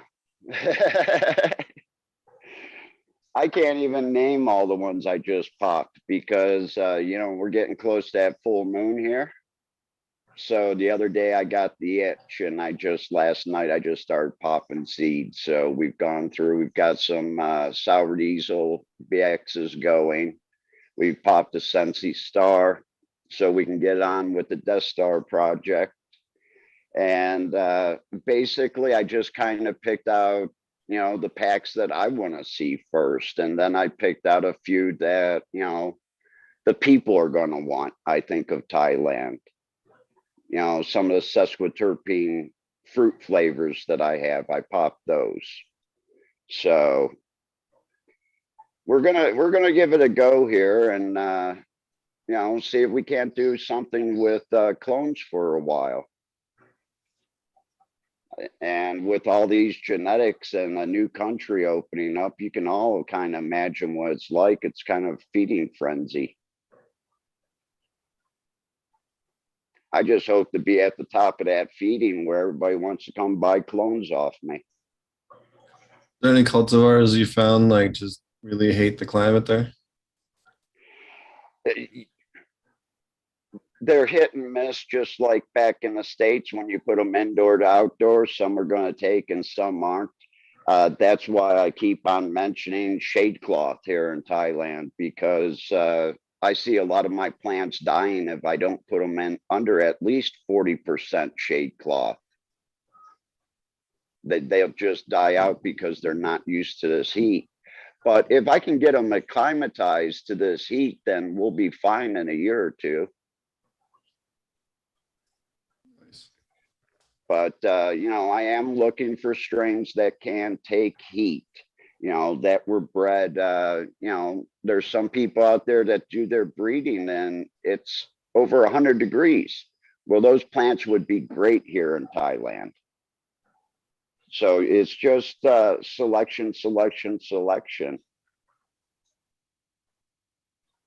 Maybe I can help steer Thailand towards those selections a little bit with my knowledge. And, we're going to keep going back to this education thing because it's all about educating the people. And once the people can get educated, then maybe Tao won't have to take his cannabis from New York to California like I do from Ohio also. We'll be able to go there and be able to find something that's going to work for us.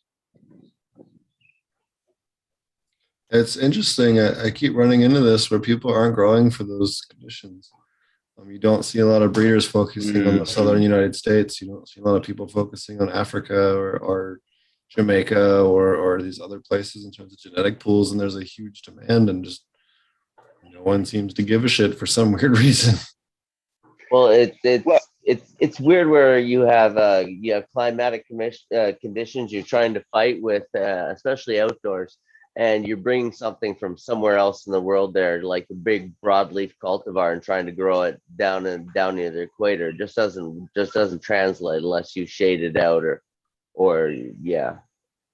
But yeah, no, it's you've seen the basically the thinning of the leaf cultivars. There's very few pure sativas left, and like stuff that would really do well in those environments. I don't know. Do you find anything good in the local strains that they have there? I imagine there's a bunch out of Laos in that area there too. To tell you the truth, I'm going through bricks as we speak, or sticks. Actually, they're packing them in bamboo now. Okay. And I'm getting 100-gram bamboo bongs we'll call them, because that's what they are. They're basically the section of bamboo, and they just Yeah, stick it down in there and compact it and kind of let it ferment for a while. Nice. So I'm going through these. I am finding some that, give me a little bit different of a feeling of effect, and I've been kind of marking those and putting them aside. I'm coming across, it's not all, it's compressed, but it's not all compressed crest. So you can kind of see what type of a bud structure the plant has. Right. So we're going through those right now, but I'm not finding anything that I think it has a lot to do with the way everything was harvested and dried out Just and cured. too fast through the. For those that don't know out there, I'm a cause and effect person. I lost a lot of my taste and my smell a long time ago. So, it's more like, okay, well, I have to smoke these in the morning because I like smoking my pot in the evening. And I can judge them in the morning because they're really light to me. So I feel the nuances, and I'm looking for that one that just kind of like makes me stare off into space. I know it's here. I know it's here. I've found it a few times. So, there are things we're going to be looking at. And everything we grow here in Thailand, you could look at the southern part of America, and all these strains will plug in. It's just getting the flowering times down from 140, 150, 60 days. And I'm going to be using some genetics that are back home that are out in the States. I'm going to be running through the NL lines here, and I've got an 88G or an 88 hash plant, not G13 hash plant, but an 88 hash plant that I'm going to be using. So Nice. I'll be able to send those seeds back, and, here, guys, you work them out the rest of the way. I got pollen onto them, and now you take it from here. You have, Thai and 88 hash plant. Go find a Colombian or a Mexican. Yeah, man. And I'm really hoping that's what happens. And we kind of hit the restart button again on this whole thing. Yeah, it must be exciting. They're just opening up there from being so restricted, and just so that's kind of cool. Going from smoking out in the back of the bar to smoking out front of the bar. Yeah, that's in Thailand. They made comments about me walking out into the front street, and it's like, well, there's no cops here. And then all of a sudden I start seeing cops down the street, and every bar you go into is selling pot. That's awesome. I mean, Chiang Rai, it's like the little Amsterdam. Every bar has a couple jars on the shelf, or if you ask the bartender, there's pot. Boom, right there. I'm just jealous of the pho you must be having. The what? I'm sorry. The pho.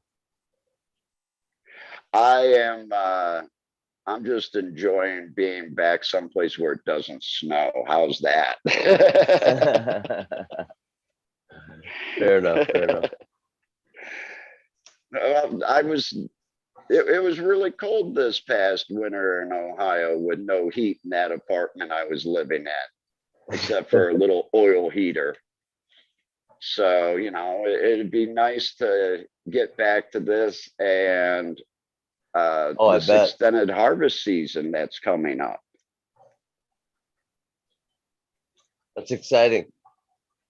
Yeah, because now I don't have to worry about people seeing my pot plants. I can actually put them out in my backyard, and my backyard doesn't get direct sunlight. That's perfectly fine. It doesn't have to with my plants. They're going to thrive here. Awesome. How is the soil there? Is the soil very fertile? Where I'm directly at, no. I'm kind of in the start of the mountains. So we have a little bit of a rocky condition. Okay. Yeah.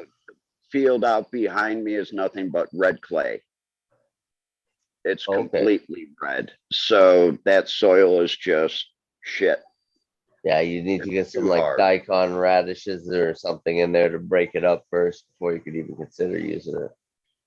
Well, the field behind me was a pineapple field before I left. Oh yeah. But the prices of pineapple plummeted while I was gone, and the market crashed on the pineapple. And that was going to be this was supposed to be the first full year that was going to be fruiting. And I can go out there, and some of the pineapple plants that are still alive or did anything have pineapples rotting on Nice. them. Oh man. So I I would look just at be that, picking and them. I look at my banana tree over here that's overhanging, and I look at all the other fruit trees around me, and I'm just thinking to myself, ferment company. I just need to find where to buy EM1 in large quantities. Nice, nice. But I did find another gentleman yesterday. He's got a YouTube channel. I'm going to have to check it out. He's using a lot of JDAM and Korean natural farming here in the north. He's a Westerner from the States. But, you know, it seems like the Westerners are pushing the KNF and JDAM and the labs and the IMOs here in Thailand more than the Thai people do. Yep, no, I can totally see that. I can totally see that. It's definitely what's being pushed to the forefront of the industry over here. That's for absolutely sure. For the last 2 or 3 years, anyways, it's definitely been the most in fashion thing to be doing, I would say. Yeah, and this is really exciting. You know, As well as it's cheap too. Super cheap just to make your nutrients and whatever you need to like everything's at your disposal and pretty easy to do. So it just takes time. exactly. It takes a little time to put them together and wait. Yeah. But here in Thailand, I think I can, you know, I went to those regen conferences, and Chris Trump was talking, and Houghton was talking about the labs and things like that. And it's like, wow, you know, everything here in Thailand, because of the heat, the humidity, and the temperature of the climate, I'm going to be able to get these done a little bit faster. So instead of 8 weeks, I'm going to be looking at 5 or 6 weeks to get some Oh of yeah, these yeah, done. absolutely. You'll find that anytime you grow stuff in the sun that you've grown indoors, you'll find that it speeds up a fair bit. And another thing I'm going to be trying here too is by adding a little bit more red light at the end at 730 spectrum, because I am working with longer flowering strains. Yep, yep. And for myself, I'd like to see if we can't cut those down by 10 or 14 days by adding that extra light at the end, that red light. Just to put them to sleep. Yeah. Yeah. Right on. We have found some anomalies going on. We have a guy that's doing hybrid ties with an OG, and it seems like everything he hits the OG to and tie is getting to be about 4.5, 5 feet tall and automatically flowering out. Huh. It is taking 130 to 140 days to finish, but you have to understand this is a Thai hybrid. So maybe that happened. I'm going to do the studies on it here and putting it in a larger pot, and also taking it indoors and putting it under a white light instead of outside or something with a heavy red light to it. So I'm going to try both the pots and the different light spectrums to see if not, maybe we hit a recessive trait that has come out into the Thai and pretty much giving you an autoflower plant. Pretty cool. That's pretty cool. I've seen plants that will do that. I've seen some I think Congolese that would do that if you just like if you kept them in veg too long, they would just start auto flowering, and there was nothing you could do about it. Once they started, they would just go. There's certain cultivars out there that soon as the ends of the roots start hitting the side of pots, they start to flower. Yeah. So that's why I'm gonna try a little bit bigger pots with them and smaller pots and the different light spectrum to, just check and make sure. And if not, hey, we've got seeds that we can throw out here in Thailand and they just kind of auto flower at 140 days, 130 days, they're done. And they're 5-foot plants, 6-foot plants. And they're just stacking really nice. So, Nice. in the next few months here, as those go into flowering, because they are taking about 80 to 90 days to flower. So in the next 3 months, we'll be seeing those here. It's going to be an exciting time though to see all this new different type of cannabis. Oh yeah, that's going to come entire out. market open up. Good. There's about 10 or 15 strains here in Thailand that turn purple too. The pistils turn different colors on some of the plants. So That's the thing with you get a lot more of that pestle variation in equatorial varieties. I noticed.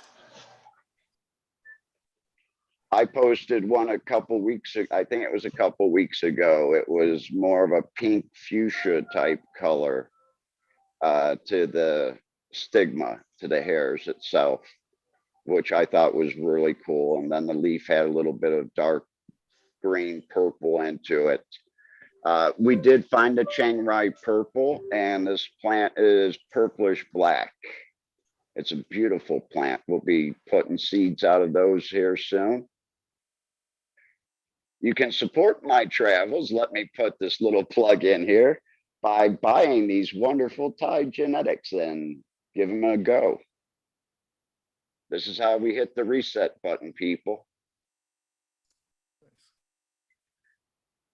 So any other things that you've hopefully any other things you've noticed maybe a little different there? Is there any insects or anything that are? I know we kind of asked you that on the other channel. Yeah, when you had you on, but I haven't been back long enough to put plants out to find plants that attract, my canvas attracting any type of bugs. It's a shame. I asked people and I was asking people, and I won't get into it. Some people are just dicks in this world. I think we can all agree to say that. But someone asked, is there dairy farms in Thailand? No, not really. Most of the milk that we get does come from Japan, believe it or not. There are Thai dairy farms, but the milk to me completely tastes different, where the more Japanese milk tastes fine. There are a few mushroom farms around. So I'm going to be taking a look at that for another source of nutrients and adding to the compost that we have.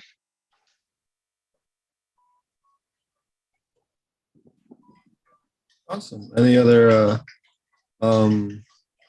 things you can tell us about those Thai genetics? Let me collect my thoughts, because the reason for that pause is I lost exactly what I was about to say. Oh, good. What about you, Wes? What do you got in your garden? Well, I was doing some scouting there day before yesterday, and much to my dismay, I came across some spider mites just starting in the room. So I sent for a bunch of beneficials. What was it I got?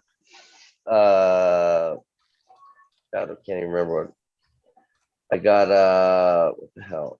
Swirsky's, Persimmilus, Bacillus, and I use Strataris Patillum usually, but they didn't have that. Instead, they had something called hot mites. I'd never used those before. They're called Anitis bacterium. Isn't that the But, whirligigs? Or no? they're called they called them crazy mites on the pack on the Crazy outside mites. pack. Yeah, those are whirligig mites. Yeah, those are new. So those have been available in Canada for less than a year. Yeah, the first time I'm trying them, so I let them go. But they're man, are they movers? Man, do they just like fly? They're like just you open the pack, they were already they were escaping. They were like everywhere. So I released a bunch of beneficials out there, and I released way more than I needed to. Yeah, Like, they look like if a schizophrenic did a bunch of lines of cocaine. oh They yeah, kind of flip the fuck around like a little yeah, crazy. they're like little meth heads running around. Yeah, Yeah, for real. They're just super gassed up. yeah, no, they really are. They really are, and they're flying out of the pack anyways. But yeah, so I caught the infestation really early, like it's really early stages, and I dropped enough of a bomb for 4 or 5 times the size of the room I need. So I think I should be able to just wipe them out with that. Anyways, it's a flower room, so it's got to be Those that or nothing. those guys are not legal in the U.S. yet, by the way. For anyone No, listening to the show, you cannot get them in the United States currently.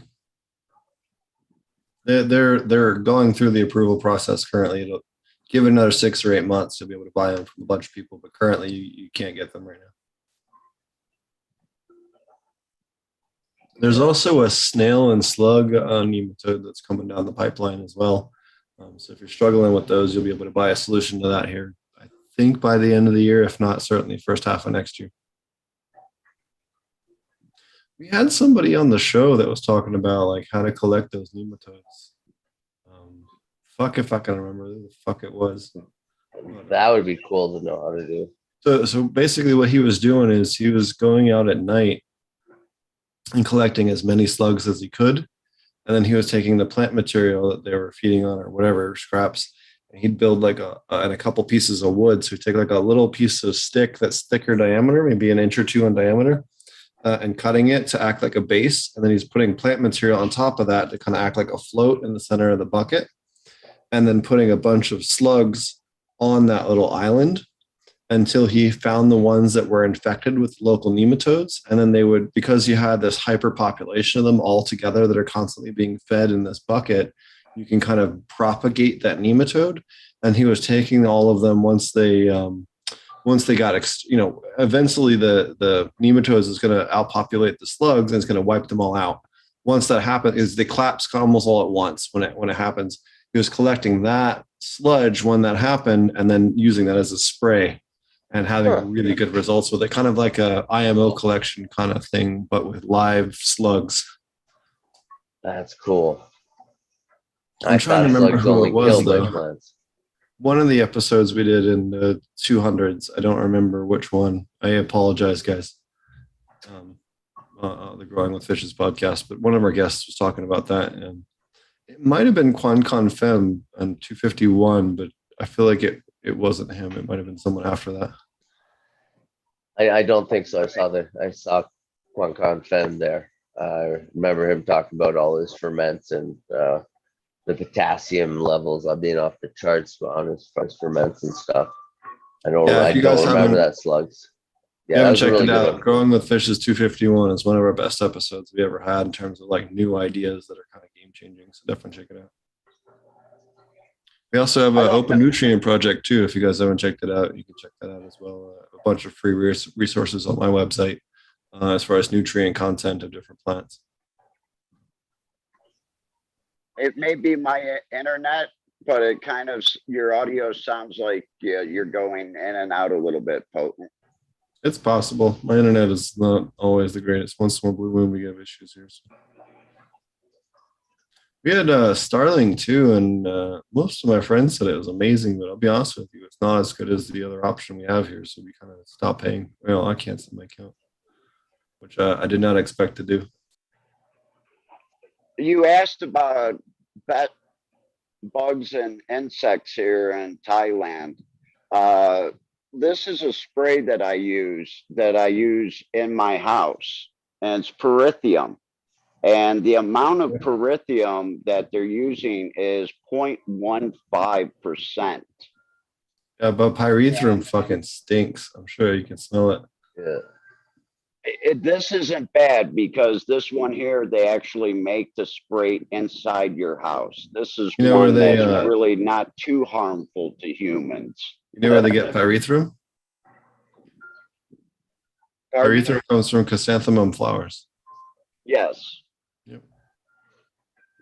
But this stuff that they have here, man, it just, as soon as you spray it, everything dies. I've got a white powder that I put around my house to stop the ants as an Borax. ant barrier. And actually, I don't think it's borax. I think it's another product. I'll have to get it. And when I get a new bag of it and sit down and go through the ingredients that I can actually read. Or Metarhizium? announce. Metarhizium is the other one that's white. That may be it.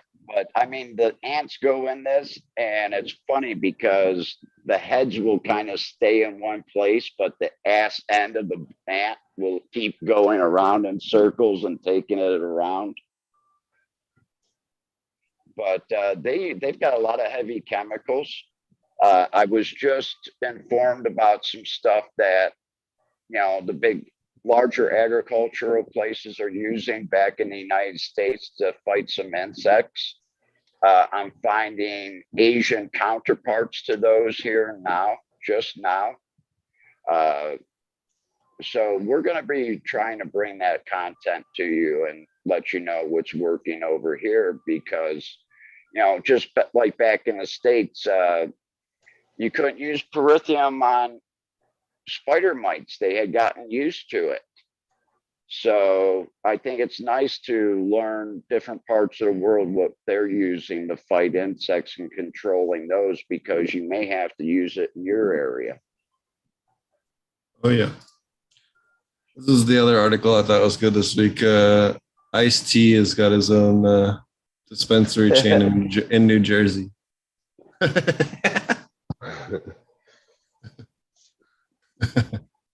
thought that was just weird.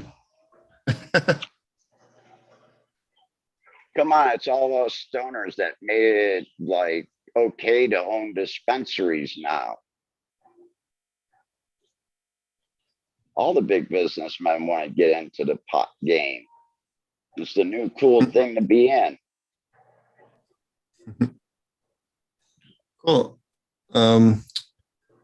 Well, I think we're just about at 2 hours. I think we'll a little over 2 hours. I think we'll start to wrap up the show.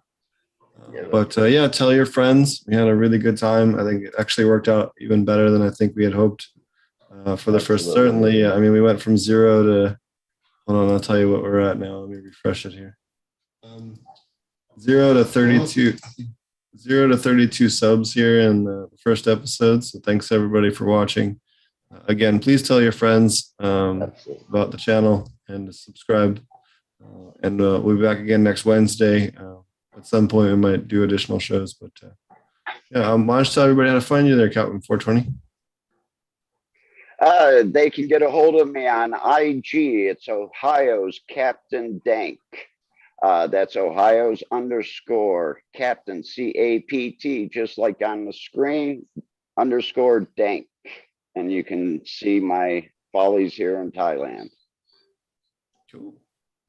What about you, Wes? I appreciate you having this on for us here on a nice Thursday morning here in Thailand, Wednesday night back in the States. Thank you.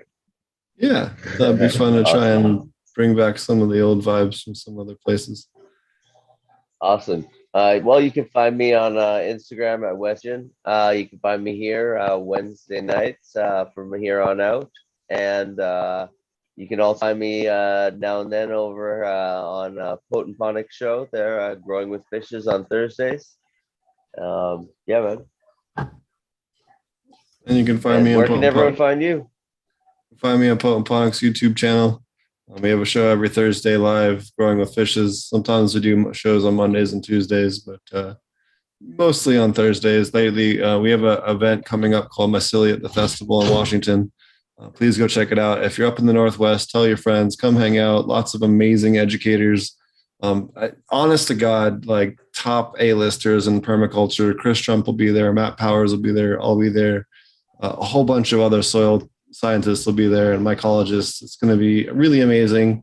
Right now, I think there's like 200, 250 people coming, but it's really intimate. It's kind of different now. It's at a campground on a lake. They have like tubing and boats and kayaks, and Nice. they have like fishing rods people can borrow, and it's just a good time. So Chris Trump is doing a big Hawaiian style pig roast, and it's going to be a really amazing time. Definitely want to come out. So yeah, and you can find me SoundCloud, YouTube, iTunes, all the things. I am going to get this up in audio format as well. In audio, I just haven't had a chance to do that ahead of time. I'll try to work on that on Sunday, if not next week. Before our next episode, I'll make sure that you guys can find us on podcast platforms. Yeah, man. All right, guys. Thanks a lot for watching. Thanks for coming to the inaugural podcast. And I'm certainly looking forward to doing more of these. It's kind of a different format. We kind of have the more serious show on Thursdays, at least for myself, and then kind of the more relaxed show on Wednesdays. So, yeah, I think this is going to work out well. So, thanks everybody for watching and making this much more of a success than I think Wes and I could have hoped for. Actually, we did over double the number of views and subs that we were hoping to achieve this episode. So certainly a good way to start off for sure. So thanks everybody. And